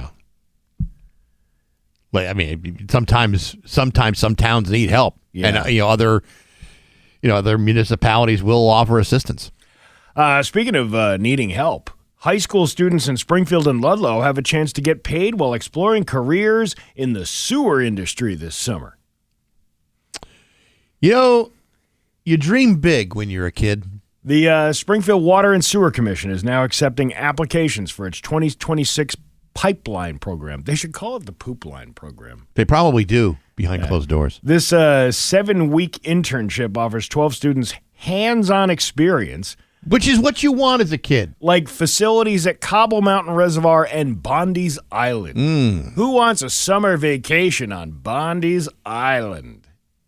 Now, do you get paid, or you get college credit, or a combination of the two? Well, the program also includes a state-certified training course to help students prepare for future licensing as water operators. Applicants must be at least 16 years old, currently enrolled in high school in Springfield or Ludlow, and participating in their school's college and career readiness programs. The deadline to apply is April 2nd. So if you're a high school senior with a real deep passion for gigantic pools of human waste, this is the internship for you. Well, I mean, you think about it, you need people to know how to run those places. And absolutely true. And, you know, it's not, I don't think it's a program that doesn't have any value to it. But, I mean, is there a lot of aspiring sewage? You know what? My grandpappy was a sewage guy, and my pappy was a sewage guy. And I'm going to continue this lineage of being sewage guys. I'm going to be a sewage guy. Imagine a kid going into his guidance counselor. Guidance counselor's asking him questions. All right, Johnny, what do you see yourself? What's your plan? What's your 5-year plan? Well, Mr. Guidance Counselor, I see myself surrounded by human waste. In the sewers, or in the holes, really digging through all that stuff, getting elbows deep into all of that slop. Well, Applebee's has a great management training program. No, I wasn't thinking Applebee's. I was thinking something much worse. You sure about that? I'm sorry, something slightly better than an Applebee's. Yeah, what's the difference between an Applebee's and a Bondi's Island wastewater treatment plant? Smaller pipes. I was going to say, much smaller pipes. Yeah. Uh-huh. Probably not the answer anyone was expecting. No. A young woman who is battling against social media giants took the stand Thursday to testify about her experience using the platforms as she was growing up, saying she was on social media all day long as a child. The now 20-year-old, who has been identified in court documents as KGM, says her early use of social media addicted her to technology and exacerbated depression and suicidal thoughts. Meta and YouTube are the two remaining defendants in the case, which TikTok and Snap have settled. The case, along with two others, has been selected as a bellwether trial, meaning its outcome could impact how thousands of similar lawsuits against social media companies are likely to play out. KGM, or Kaylee, as her lawyers have called her during the trial, started using YouTube at the age of 6 and Instagram at the age of 9. Yeah, that's... You know, it is very detrimental to an adolescent's development by giving kids access to these things. But there is a parental responsibility to not allow access to those things. Or limited access. Very limited access. Yeah. And listen, I'm a parent too. I get it. You know, every other kid has this app or that app or whatever. Mm-hmm. And you want your kid to fit in, to be part of the group of people who are doing these things. But there's also a level of education about, you know, what you're sending, who you're sending it to, and realizing that these things are online forever. You know, when you do that, it's interesting because, all right, so I got 3 adult daughters now, so you know they're all in their 20s. But there was a time when social media was something that they were doing a lot. My kids have kind of lost interest in it. Like they don't. I mean, they're not on. But they're not on a lot of it. But also, you have to remember, like it's where they got what age they got introduced to that stuff at. Where your kids were probably a little bit older when that stuff started booming. When it started booming, they were all about the age of like 13 when they got their phones. Right. So right. But it's now you're talking these kids, 6 years old, even younger than that, being on, Developmentally, those are really important years to figure out, where a kid fits. A kid is discovering where they fit socially and in the world. And if you're just pouring that developmental opportunity into a device, a tablet, a phone, and and they're on social media, I mean, there is something, I think, damaging to the wiring of a kid's development when you are relying on that as your child's primary source of babysitting or interaction. I mean, I agree with you. I mean, there's something not particularly healthy about that. My kid thanked me for not letting her on Instagram and Snapchat back when she was 9 years old. Yeah. I remember the argument that we had over it. And I'm like, no, we're not getting that kind of thing. And, it was bad enough with text messaging that had to be supervised. I'm finding myself, I mean, granted, I'm an older man now, but I'm finding myself using it less and less to just, waste time in my day. And I only use it for specific purposes, like, self-promotion or, because of work. I don't, I really have lost interest in a lot of the cesspool element of social media. This place kind of ruined it for me. It really did. It really did. When you're forced to put out content so much and having to come up with something to make a video about. That's why a lot of them are stupid, because it's really just kind of processed out there. Well, it's not only that. I mean, it has kind of sucked some of the life out of it for us. But in reality, if I'm on a device, I'm doing other stuff. I'm literally doing other things. I'm even playing Candy Crush. Yeah, you're never going to peel me away from my games. Right. But as far as how much I post on Facebook, I mean, I do my share. But I think if you compare it to what I did, like, say, 10 years ago, it's not as much. And a lot of the stuff I do is actually, scheduled. Right. Yeah. Because it's easier to do it that way than it is to spontaneously put something up. But I kind of missed the opportunity now. I should have used Instagram or Snapchat as a co-parent. You should have. Yeah. That would have been very helpful. That way you have the good parent and the bad parent. And now you go ask your Instagram mother what she says about this. And then the Instagram is like, you can stay on this all day long if you want. You could have streamlined the whole process. Yeah, go ask your father. Your father says no more Instagram today. My father now requires two-factor identification. Yeah. Why? You want to call Dad? You got to verify that you're his kid. He'll be sending you a code in 2 seconds. Your Pioneer Valley forecast today is going to be sunny with a high of 41. Tomorrow, sunny with a high of 50. It's 21 right now in downtown Springfield. I'm Steve Nagle, and that's the news on Rock 102. Oh, yeah. Rock 102, Springfield's Classic Rock. It's 7:52. And the Rolling Stones of Bax and Nagle on Rock 102. It is going to be sunny with a high of 41 today. Tomorrow, sunny with a high of 50. It's 21 right now in downtown Springfield. Rock 102 is bringing you live performances from rock and roll's greatest artists this Saturday night, tomorrow night at 9. It's a live in concert brought to you by Randall's Farm and Greenhouse. This Saturday night, it's Aerosmith, along with performances from AC/DC, Lita Ford, and Alice in Chains.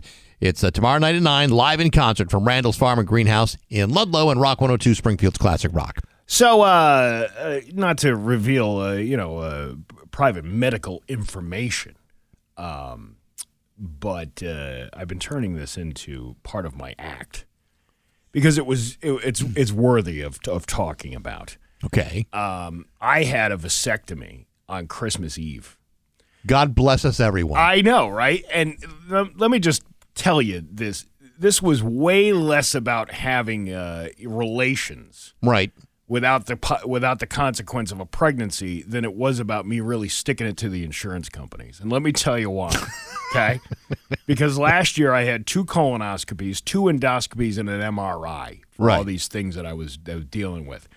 I met the deductible, so I reached the max or whatever it was for the year. Right. And by September, October, I went to my doctor, and I'm like, hey, what else can we do to really stick it to these people? Right. And she's like, well, you going to have any more kids? And I'm like, no, absolutely not. I'm too old to be doing that. She's like, why don't you get a vasectomy? And I'll bang it for like $1,500 at least, Why not? Start getting some money back from these people. So I set the whole thing up, and I went for the consult, and then the appointment happened to be on Christmas Eve. Sure. Do you know who's in a urologist office on Christmas Eve? I don't know. Nobody. I was going to say the elves. No, it's only you and the doctor. They had they actually even called me. Hey, can you come in a little bit earlier? I'm like, that means two things, and yes, I can. And so I came in 40 minutes earlier because they all wanted to go home. Like they were leaving for the day. Well, Christmas, it's the Christmas season. Everybody wants to be home with their family. So the nurse brings you in, sets you up, tells you what to do. Yeah. Have you had one of these? Yeah, all I've right, had one. So you've been through this experience. I know what's before. going on. Yeah. I'm taking one for the team. So anyway, they bring you in the table and they tell you, drop your drawers and, put this thing on you. It's like they call it a sanitization sheet. It's a smock. It's got a hole in the smock with a hole in the middle of it. It's a smock and something else that rhymes with smock. And they're adamant about you not touching the sanitization sheet. Yeah, right. So you got to hold your hands behind your head like you're about Ron Jeremy and about to to do some sit-ups, get some work done, right? Right. And so then the whole staff is gone from this urology office that day. Yeah. Like, they all just leave. And it's just me and the doctor. And the lady still collecting the $50 copay. They don't let her go home.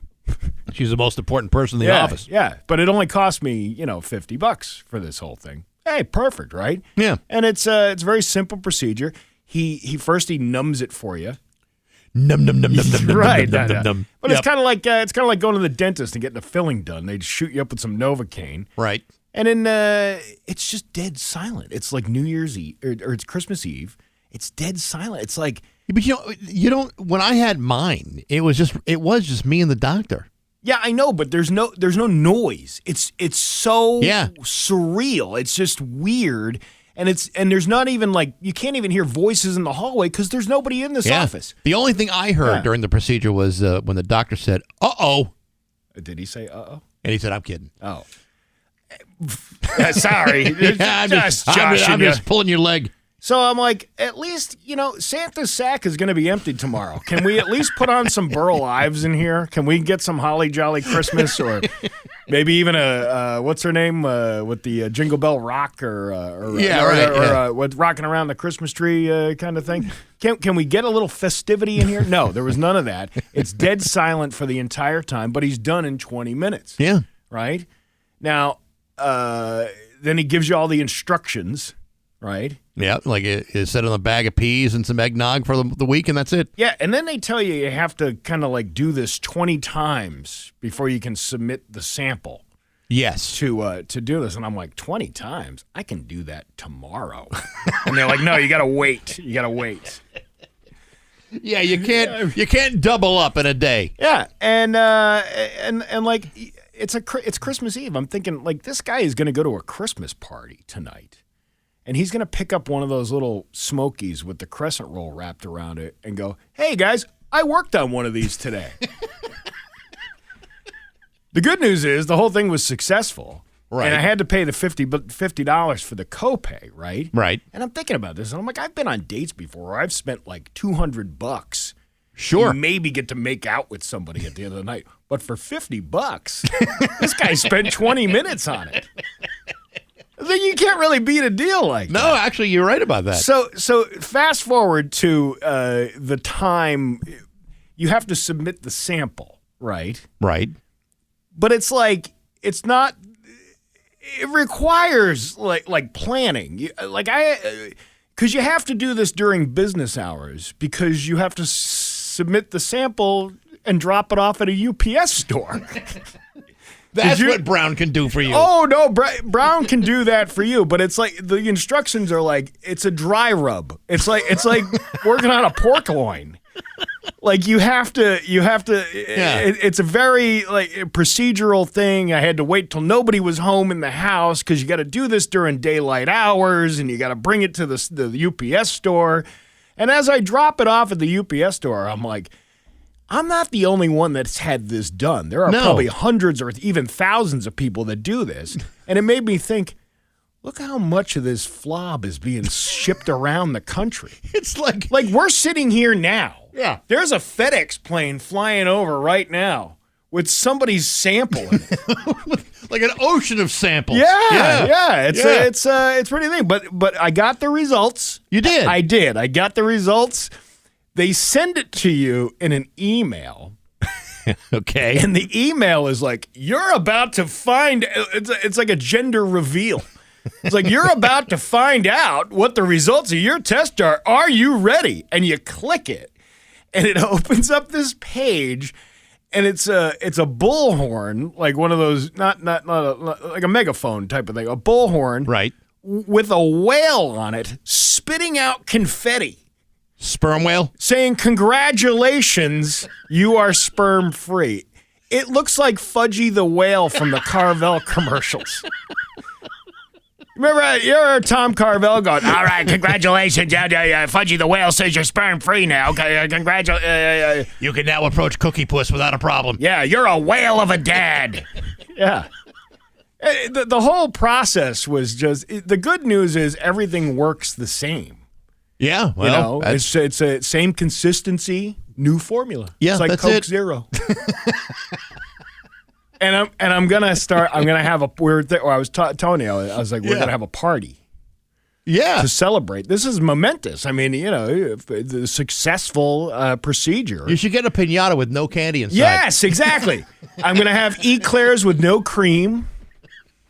Oreo cookies, just the cookie. Right. A cannoli with no filling. we can have like what's that? O'Doul's. Yeah. Have a pool party with no water. Absolutely. It's just an empty pool. So success. It's 8:00 with Bax and Nagle on Rock 102. Wednesday. And now, Bax's View from the Couch. Brought to you by Rocky's Ace Hardware, Winter Storm headquarters before and after the storm. Hey, good morning, sports fans. How the heck are you? Folks, as you know, as a father of 3 daughters, I'm all about family. And on a good day, the family is all about me. And so whenever I see a heartwarming sports story that's cloaked in a family-friendly setting, I cannot help but take notice. It's all part of my soft-hearted nature. As some of you may know, this week the Toronto Blue Jays re-signed 3-time Cy Young Award-winning pitcher Max Scherzer to a 1-year, $3 million contract for his 19th Major League season. Now, here's where the family-friendly heartstrings get plucked. In December, Max Scherzer's 8-year-old daughter, Brooke, sent a handwritten letter to the Toronto Blue Jays hoping they would re-sign her dad for another season. In the letter, she says, and I quote, "Dear Blue Jays, I'm so sorry you didn't win the World Series. I hope you win next time. I hope my dad is on that team. My whole family loves spending time in Toronto with my dad. We love the aquarium, the CN Tower, and of course the stadium. I'm looking forward to coming back next season. Love, Max Scherzer's daughter." Now, this is all a very sweet sentiment, of course, and as I've stated, the Blue Jays did in fact sign her dad to a new contract. But after a more thorough review of her letter, I must tell you, I found this young lady's penmanship to be atrocious. The letter is peppered with grammatical errors, and her spelling is nothing short of remedial at best. Personally, I would have suggested a more careful review. Perhaps a rough draft would have been helpful, because while her intentions were clear, the execution of this letter is, quite frankly, an embarrassment to every 8-year-old child in North America. Sure, she got away with it this time, but the next time she might want to consider some additional tutoring to improve her pedestrian writing skills, because this sort of thing won't fly, even by Canadian educational standards. But hey, enough of my yapping. Sports brought to you by Rocky's Ace Hardware. You have a plumbing or electrical problem? The dude you need to see is Robbie in the East Longmeadow Rockies. Robbie was practically born in a hardware store, knows everything about home repair. Good people like Robbie and rock solid service. You'll find it at every Rocky's Ace Hardware. I'm Bax. That's my view from the couch. Rock 102. Rock 102, Springfield's Classic Rock. It's 8:13, and ZZ Top with Bax and Nagle on Rock 102. Sunny today with a high of 41. Tomorrow, even nicer with a high of 50. It is 21 in downtown Springfield. And now, live from the Richard Grieco Studios in East Longmeadow, Massachusetts, it's Open Live Friday! Okay, 888-293-1021. That's the number for Open Line Friday. Today we are brought to you by the fine folks at K&B Diversified Services, the go-to for excavation and demolition. Now, here are the rules. No foul language. No hate speech. Try not to act like a dink. And try to get to your point in 30 seconds or less. It's seemingly a hard thing to do, but it's really not.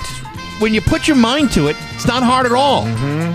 Phones are already blowing up here, Steve. Let's go right to them. Rock 102. Good morning. Who's this? Hey, you're starting off with the best. Hi, guys. What's up, Macadamia? Good. What? Hey, how you guys doing? All right, get to the point there, pal. What's up? No, the point is, great shows this week. I enjoyed them. I just wanted to let you guys know have a great weekend, and I'll be listening all week. All right. All right. Well, the week's almost over, but we appreciate your support. Thank you. Next week. Next week. Okay. All right. Thank you very much. Okay. Rock 102. Rock 102. Good morning. Rock 102. Good morning. Who's this? Hey, good morning, boys. It's Vince the plumber. What's up, Vince? Hey, guys. I just want to say happy Friday. Good morning. Just shout out to my fellow plumbers out there. My boys over at Plimpton. You guys have a great day out there. Kara, you have a good day at work. Kenna, have a good day at school. Dom, have a great day at school. And everybody be safe and have a great weekend. Well, that's very efficient bunch of shout-outs there, Vince. Thank you, guys. You guys have a great weekend, too. All right. You know what? We say that nobody's that happy. There's some I'm dark. always happy. There's some dark. Vince, just admit there's some dark side to you. Have you seen the labor rates for a plumber? He's very happy. That's the dark side. All right. Very happy. Thank you, Vince. Okay. Rock 102. Good morning. Who's this? Come on. What's everybody hanging up here? Rock 102. Good morning. Who's this?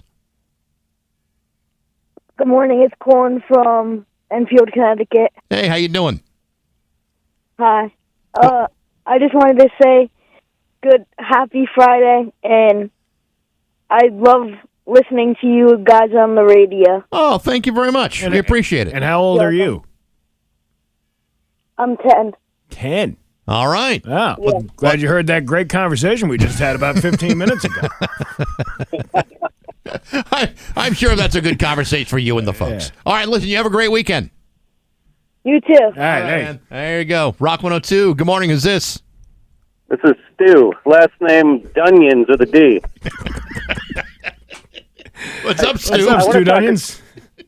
I want to talk about this Marty Caproni. Okay. I like this guy.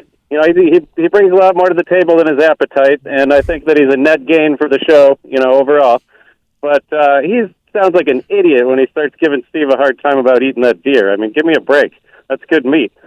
It is good meat. There is something to be said about venison. It is delicious. See, his perception is that, like, I eat roadkill, like, if I'm driving by on the street and I'm like, oh, a raccoon, I'll go pick that up. No, that's not how that works. It's the raccoon that I had consumed was hunted by a drunk man.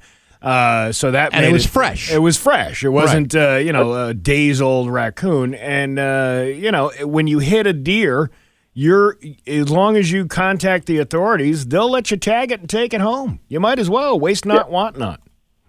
Yeah, well, what I wanted to say, too, is that Massachusetts recently started a program where if you do hit a deer and you contact Mass Wildlife, they will come get it and bring it to a processing plant, and then they will use that meat and give it to the food pantries. So, really? I had no idea. An important... Yeah, I don't know the specifics, but they just started this. So if you look it up, that's something that people should be aware of because... otherwise that's a lot of good meat that can go to waste. Having said that, I would not recommend blasting through like a dairy farm through the fences and start knocking down cows with your Jeep. Probably not a good idea. No, people tend to get excited about that. But, yeah. I mean, it's a real valuable resource. I mean, I have a landscaping company, and a guy that works for me came upon one that had just been hit at the beginning of the winter, and the town guy happened to be there with the loader pushing back the snow, so he put it right in the back of his truck for him, and him and his family have been eating that thing all winter. No. We brought some stew in when we were cleaning up this last snowstorm. It was delicious. So, all right, Stu Marty's got it all wrong. All right, well, we appreciate the time. Stu. Thank you very much. All right, Rock 102. Good morning. Who's this? Hi, this is Renee. Hey, Renee. What's up? I'm calling to give a shout-out to We the People out in Palmer, AM Vet. We the Play every Wednesday night. It's a great time. What is it? What is it? Wood cornhole. Ah, it's a big cornhole thing, huh? And it's called We the very big. People? We the People is the name of our team, and we play out at AM Betts and Palmer. All right. Are you like constitutional, like fighting the cornholers? Nah, no. We have fun, just having fun. Don't know what to do, but just right. throw the bag into the board. Have a great time. All right, you too. You too. Thank you very much. Rock 102, good morning. Who's this? I'm a doctor. You're a doctor. Yeah, but anyways, other than you guys should do. You should block the numbers of some of the people that call in and get some new fresh meat coming in. Some of these guys, it's getting a little dry. Except for that guy who just called about the roadkill guy. He's absolutely correct, but Yeah, well, he actually has things to say when he calls. He prepares himself. And with a thought. And I should also point out that the whole point of open lines is the lines are open for any moron to call. I hear you. Have a good day, guys. All right, you too. Okay, Rock 102. Good morning. Who's this? Hey, Bax and Steve. This is Billy Bob from Dayside. How are you guys today? Hey, Billy Bob, what's going on? Hey, I just want to give a shout out to you guys. You guys doing a great job. I can't wait for you guys to move into your new place. And I want to give a shout out to the Blue Room tonight, which we're having a 90s throwback party. Please come on down to the Blue Room. Where's the Blue Room? I appreciate you guys. It's on Broadway Street in Chicopee. Oh, okay. Hey, Sounds like fun. All right. Maybe I'll hit that up after my comedy show. Yeah, 139 Broadway Street, and it's a throwback night, 90s, and you get prizes, come with a costume and everything. I'm and, dressing as it'll be Jesus fun. Jones. Yes, there you go, my There you friend. go. You guys have a great All day. right, you too, All right, Billy. Thank you. Rock 102. Good morning. Who's this? Hi, this is Chris. Hey, what's up, Chris? Hey, I just wanted to say I specifically bought tickets to go see Steve Nagle last Saturday at Mohegan Sun, and he was awesome. And Tom Connor was hilarious. These guys did a really good job. Oh, good. I'm glad you enjoyed the show. That's awesome. Thanks for coming out and supporting. Yeah, I stood there waiting to talk to Steve. I don't know if you saw some weird girl standing there looking at him. He was talking with a couple, and I just wanted to go over and talk to him, but he never broke away. You know I what? didn't want to interrupt. Listen, when I'm talking to somebody, you just steamroll your way through because I probably don't want to talk to them to begin with. And when you describe yourself as a weird girl at an event that Steve Nagle is at, I got to tell you, that's like that's all the events that Steve everybody. Nagle is at. Yeah. Well, he kept looking at me, I kept looking at him, and I was like, oh, I didn't want to, but it was the whole reason that I went there. I wanted to meet him because I listen to him every day, so I just wanted to say hi and let him know I listen to him every day. Well, just so you know, there was some great news I just got. I don't know if you heard that story about 20 minutes ago. What's that? You know what? Go back and listen to the podcast Listen to the later. podcast. It'll make more sense. Will. All right, Chris. Thank you very much. Thanks. Yeah, actually, she probably heard the bit last week when I did it. Rock 102. Good morning. Who's this? Good morning, gentlemen. What's going on? Scooter. What's up, Scooter? Not much. First off, I want to send a shout out to my buddy Josh Markham, who passed away on Tuesday. Oh, I'm sorry to hear that. And thank you. And want to let everybody know from the Post 9397 that the kitchen will be open on Wednesdays from 3 o'clock to whenever the last person eats. And Friday nights, same as always, it's open from 3 o'clock to whenever. And we also have the fishing derby coming up on March 13th. I mean, not the fishing derby, the corned beef cabbage dinner. Ah. All right. So I sent both you guys a flyer in your DMs. I don't know if you guys got it. All right, we'll look for it. Yeah. Thank you, Scooter. Yeah. Appreciate it. Hey, not a problem. You guys have a good night. All right, you too. Let's take one more here. Rock 102. Good morning. Who's this? Hey, this is Dave, the lawn guy. What's up, Dave? I just had quite an experience at the dentist office. It's actually over where your guys' new building is going to be. Okay. You like how they like to have the longest conversation with you while they have their hands in your mouth? Yeah. they like to ask you about everything you've ever done and where you want to be when you grow up and how old were you when you first rode a bike, and they ask you about your favorite tooth in your mouth, and I'm just like, can you just clean my teeth so I can get out of here at 7:30 in the morning? And you can't even give good answers because your mouth is full of stuff. No. Yeah. You're like, Yeah. And they're like, oh, yes, I know. Me too. That's exactly the way it sounded at my vasectomy, too. And then the dentist comes in, and he takes 3 seconds, looks around, and says, it's great. That's it. They get all the glory, too. Yeah. All right. You guys are great. Thanks. Good listening to you. All right. Have a good Thank one. you very much. Very good. That's There you go. Not bad. Not bad. Last one in this studio. Yeah, how about that? Ah. Think about that. Yeah, maybe we'll get some bougier people over in Longmeadow. Thanks to K&B Diversified Services. That's open lines. It's 825 at Rock 102. It's 826 at Bax and Nagle on Rock 102. Liam has the full forecast for you. Steve, it is a Shop Friday here at Rock 102 this morning at 9 o'clock. If you go to rock102.com, you could save 30% off at Donovan's Irish Pub in Holyoke. Not a bad place where winter disappears the moment you walk in.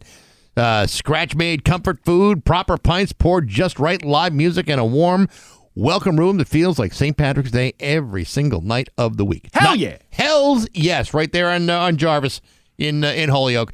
9 a.m. today on the Shop 30 store at rock102.com. 30% off at Donovan's Irish Pub. That's a hell of a deal.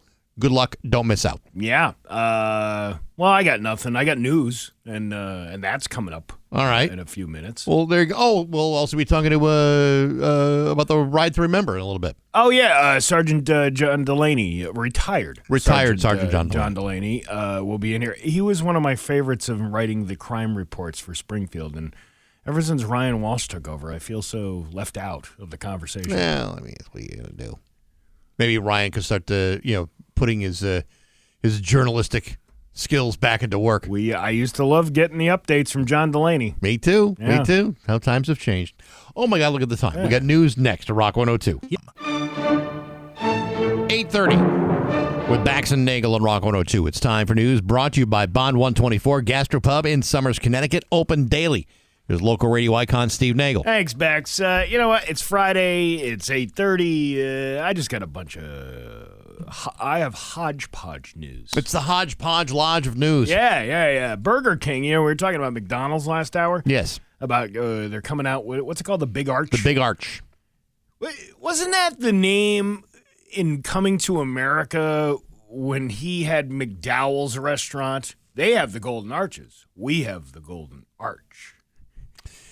Yes. Yeah. Right. So this kind of sounds like that, and it's a double quarter pounder with a bunch of crap on it, like mac sauce and bacon or whatever. It's a pretty sloppy burger. Well, Burger King is giving the iconic Whopper its first makeover in nearly a decade, tweaking the bun, mayo, and packaging after customer complaints.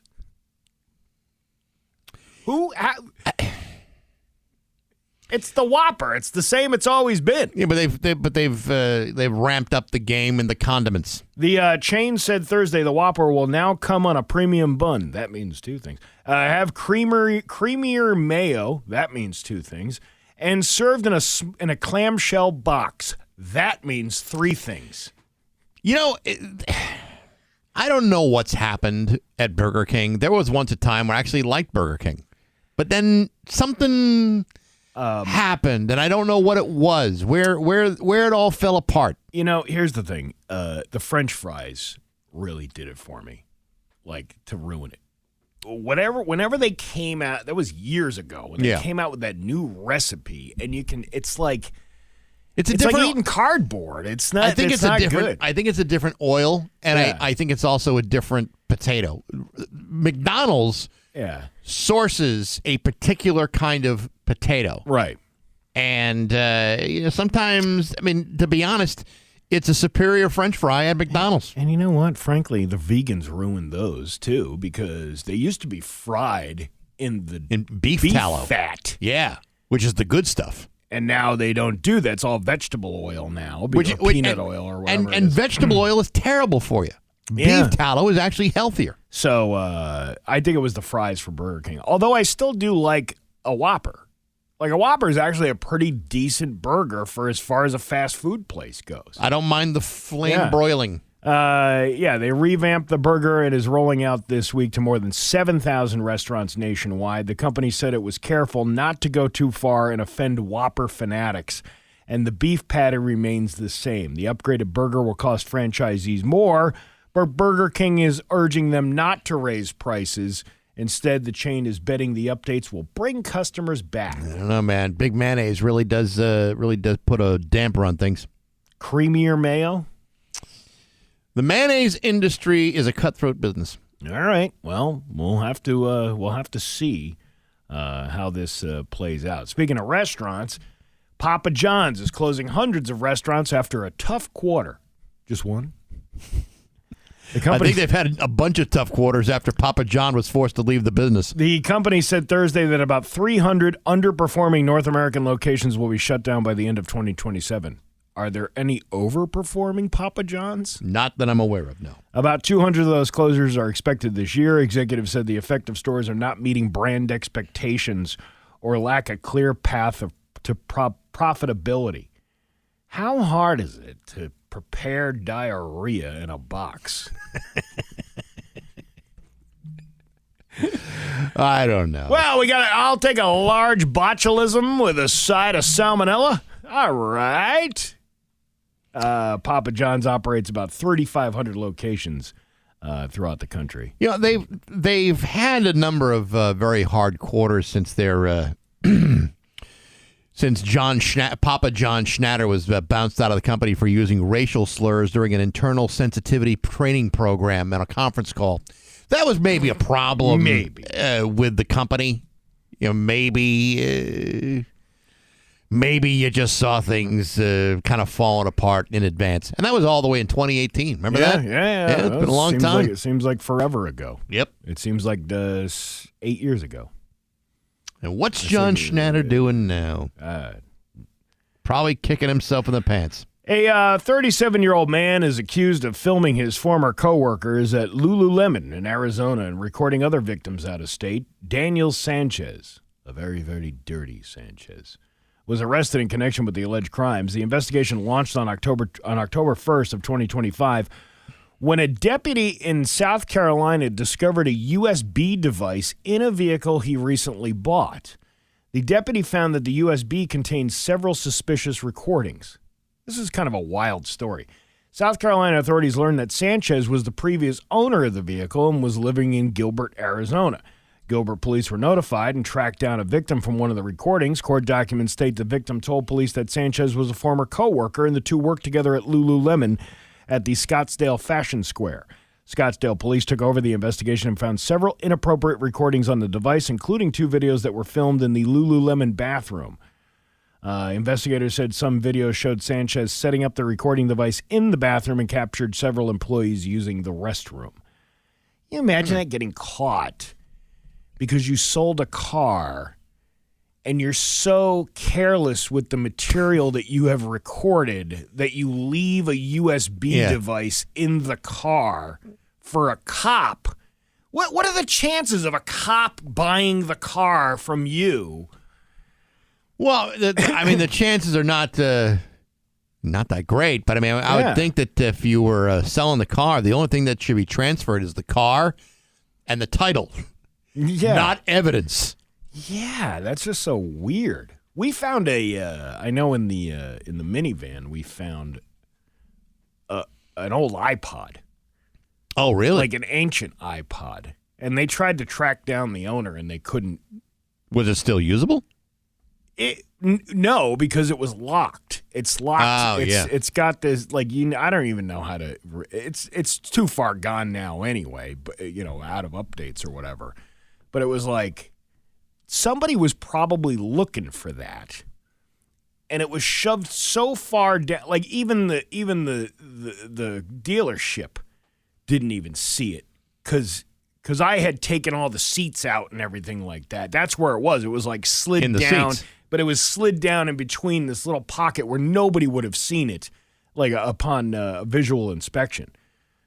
That's weird. Yeah, but I contacted. It was Leah Toyota, and it was John Kupek at the time. Yeah, And I said, can you see if you can track these people down? Because I'd be like, where's my damn iPod or whatever? And they did. They contacted the owner, but nobody claimed it. Interesting.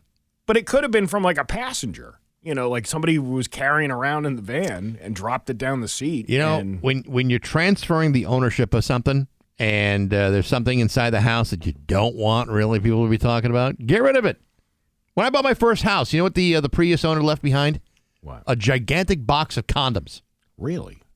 I've never seen so many condoms all at once. I mean, he had like dozens of condoms in a shoebox in a closet. I mean, at least he was being safe.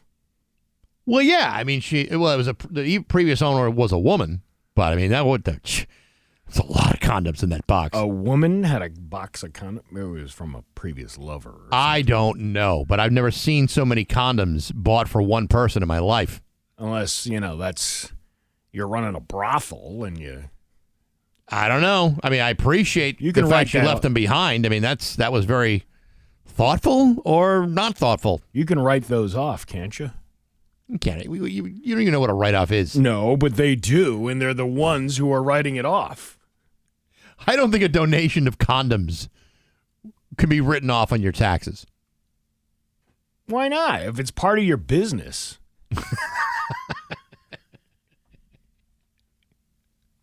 Yeah, but I think you have to have receipts. I think you have to have signatures.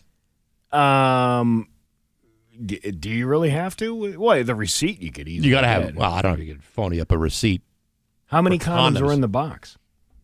Probably like 40. 40? 50? Not as many as they used to be.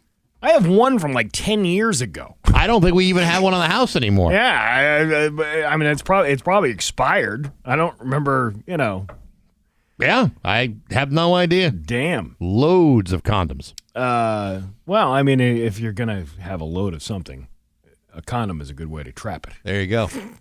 Oh, we got a guess? Yes, we do. Well, just beep the thing there, and he'll come right. There we go. Did he figure it out? He figured it out. Yeah, he figured it out. He knows how to get in. He didn't text me. I told him to text me. I think he was doing that just as he was getting to the door. Oh, is that what it is? Yes. All right. Exactly All right. Do we end this here, or do we? If you got another story, it's fine. We got plenty of time. I don't know if I have another story. Well, then to hell with it. Chick-fil-A. Oh, the kid won Chick-fil-A at UMass for an entire year.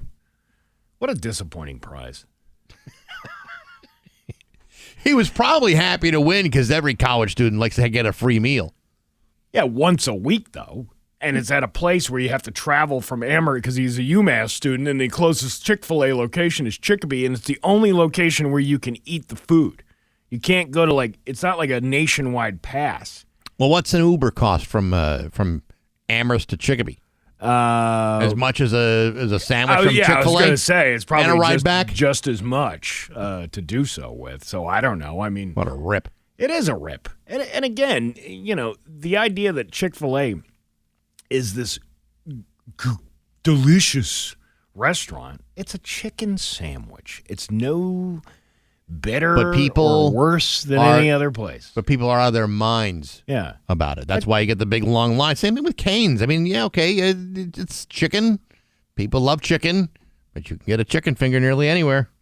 But not those chicken fingers. Okay, sure. You think you can get a Cane's chicken finger anywhere? No, but I can get delicious chicken nearly everywhere.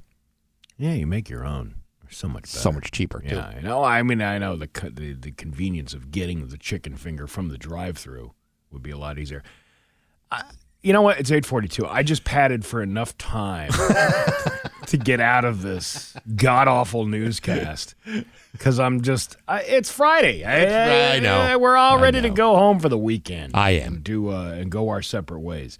Your Pioneer Valley forecast is going to be sunny with a high of 41.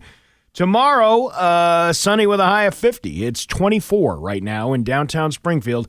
I'm Steve Nagle, and that's the news on Rock 102. Oh, yeah. This is Rock 102, Springfield's Classic Rock. It's 8:49 in Kansas with Bax and Nagle on Rock 102. It's going to be sunny today with a high of 41. It's 24 right now in downtown Springfield. The Ride to Remember is coming up on September 12th, the 15th annual Ride to Remember. In the studio to talk about it is oh God, why am I blanking?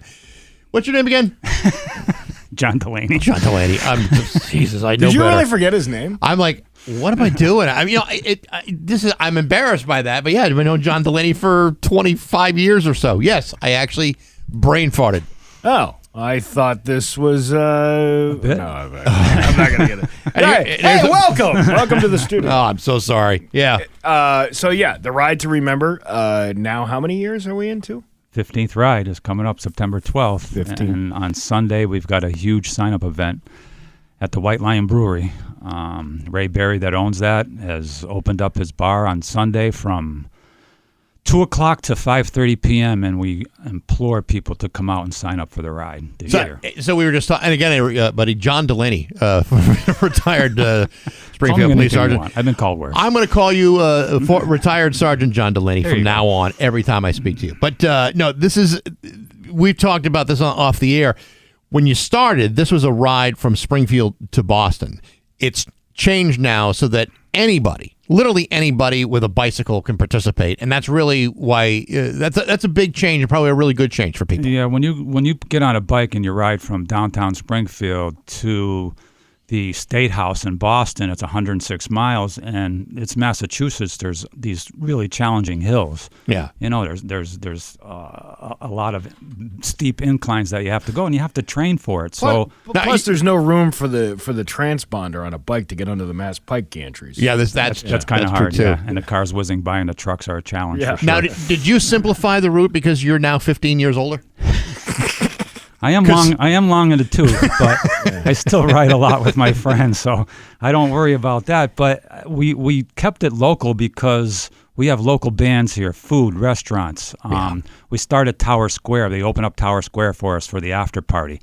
And we made it so it's not a challenge for your weekend warrior bike rider. And I'm telling everybody, look, you've seen the beginning of the ride. You see the pageantry. It's absolutely amazing. It's one of those ones that just gives you chills when you see that kickoff, that sea of blue just riding up Bolin Way. Bagpipes playing underneath a huge flag. It's just unbelievable. And people that take part in this say this is the best day of their lives. They just couldn't believe it. So we want to make sure that people that do the ride, we're doing it local. We do a 70-mile loop from Hartford and back. We start at Main and Boland Way. And this year we're doing it for the 25th anniversary of 9/11. Imagine that, 25 years ago the Twin Towers fell. Amazing. So there's a lot of heroes that died that day, firefighters, police officers. We're riding for them, and we're also riding for Uxbridge police officer Laporta, who died in January at a motor vehicle accident. And it sounds like kind of a dumb question, but there are a lot of people who don't really understand what the Ride to Remember is. Can you explain how this whole thing came to be? Yeah, it started, sadly, and I was the public information officer the day Kevin Ambrose died, coming on this show crying. I still think about talking to you that day. And, a lot of friends came together and said, let's do a golf tournament or let's do a softball tournament in his honor. Well, not everybody plays softball, not everybody plays golf, but everybody rides a bike, and I was a bike rider. So we started the ride for him and Jose Torres, who also died that same year, a Westfield police officer. And we went from Springfield to Boston on the day his name was being etched. Their names were being etched on the stone outside the State House at the Fallen Officers Memorial. We figured it was one and done, and here we are 15 years later that we're doing it, and it's expanded. The first year we did it, we had 150 riders. Now we have over 500. Yeah, I was going to ask you about that because when you started, as you know, anytime you do, whether it's a charitable event or any annual event, sometimes you run out of steam on these things, and they don't always last. The fact that you've gone 15 years on this and it keeps growing, it says a lot not only about how it connects with people, but also, the kind of work you've poured into this over the years. Because it really is very hard to continue something for a decade and a half. We couldn't. That's a good point. We couldn't do this without the volunteers. We have over 100 volunteers that take part in this. They don't get on a bike. They actually come out and help people hydrate. We have 3 amazing rest stops. You're fed like a king and queen all day. We give you breakfast, lunch, dinner. There's a concert after the ride. And we couldn't do it without our sponsors, People's Bank, Country Bank, Munson Savings Bank, Polish National Credit Union, White Lion Brewery, We have so many sponsors that come forward in the city to help us out with this, and it's amazing. So, just to let your listener on his way to work know today, if you come on Sunday and you sign up for the ride, if you go to Bike Reg, it's $200 to do the ride, which is really nothing for all you get. But if you sign up on Sunday, it's $125 if you show up to the White Lion Brewery, and if you bring a perishable item. One of our big charities is Christina's House, which is a home, 2 homes in Springfield that house homeless women with kids. Police officers love this charity because there's an avenue where we can take young homeless women with small children and that we feed them, house them, keep them warm and that costs money. We've donated over $200,000 to this charity over the years. So if you bring a non-perishable item like a case of diapers, a case of green beans, you'll get another $25 off the cost. So it's only $100 to do this ride. It doesn't just have to be green beans. I mean, it can be anything. It could be any peas. I mean, whatever you like. After a while, not everybody enough likes of the green beans. Yeah. But anything, a coat, a hat for a young kid or a mother would be great. So this is a great charity, and I don't think people would really understand this unless they really thought hard about this. You know, as police officers, you're seeing this population struggle all year long, every single day. When you're out on the streets and you're patrolling, you're doing whatever.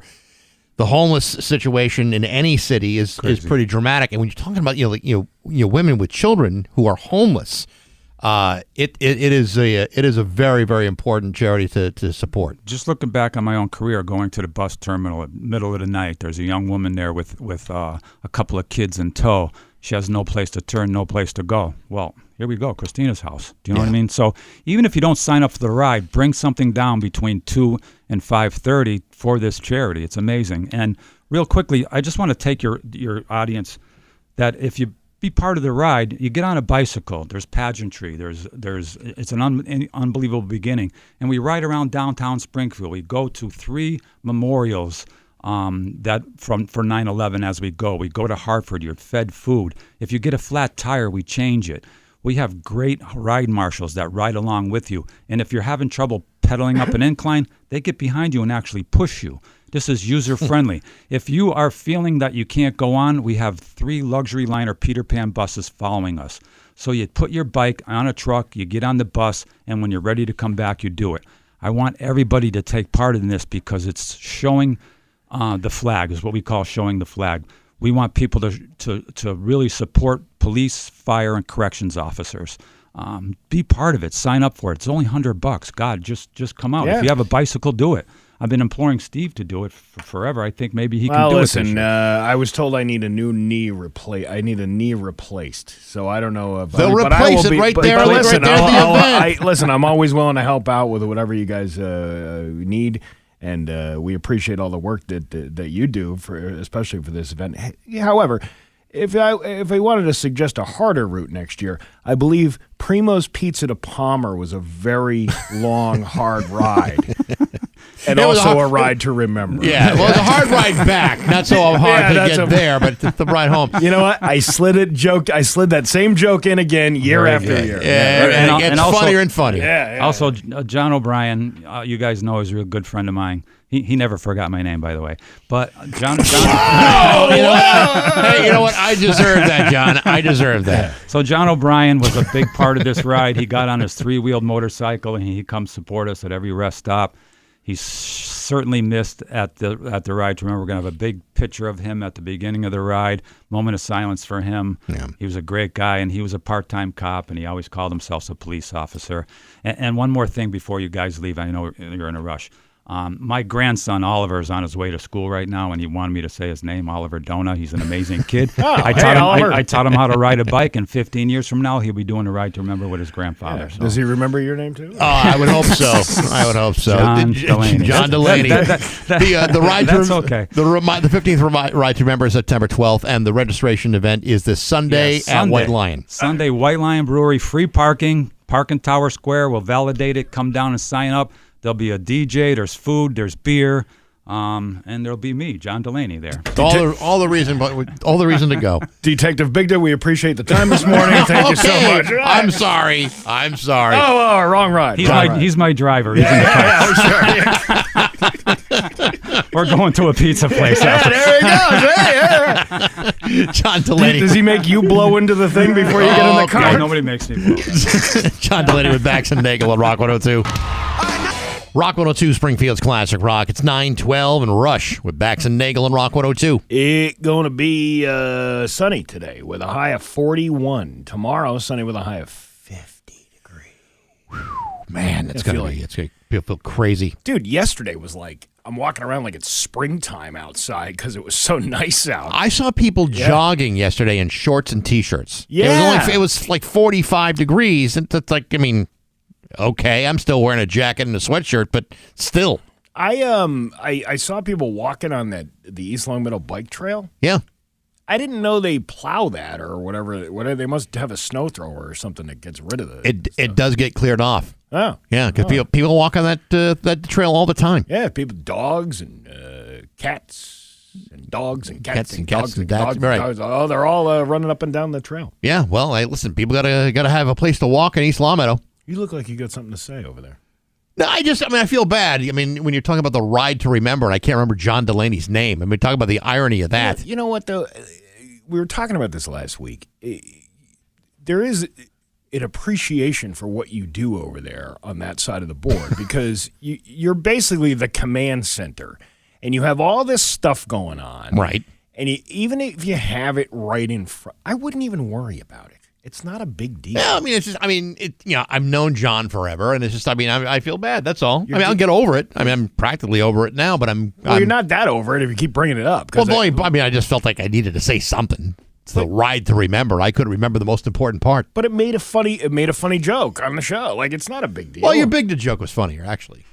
Well, that'll never not be funny. I will use that joke every single year as long as he keeps coming in here. Why not? Why isn't that the real ride to remember? The Primo's Pizza to Palmer and back.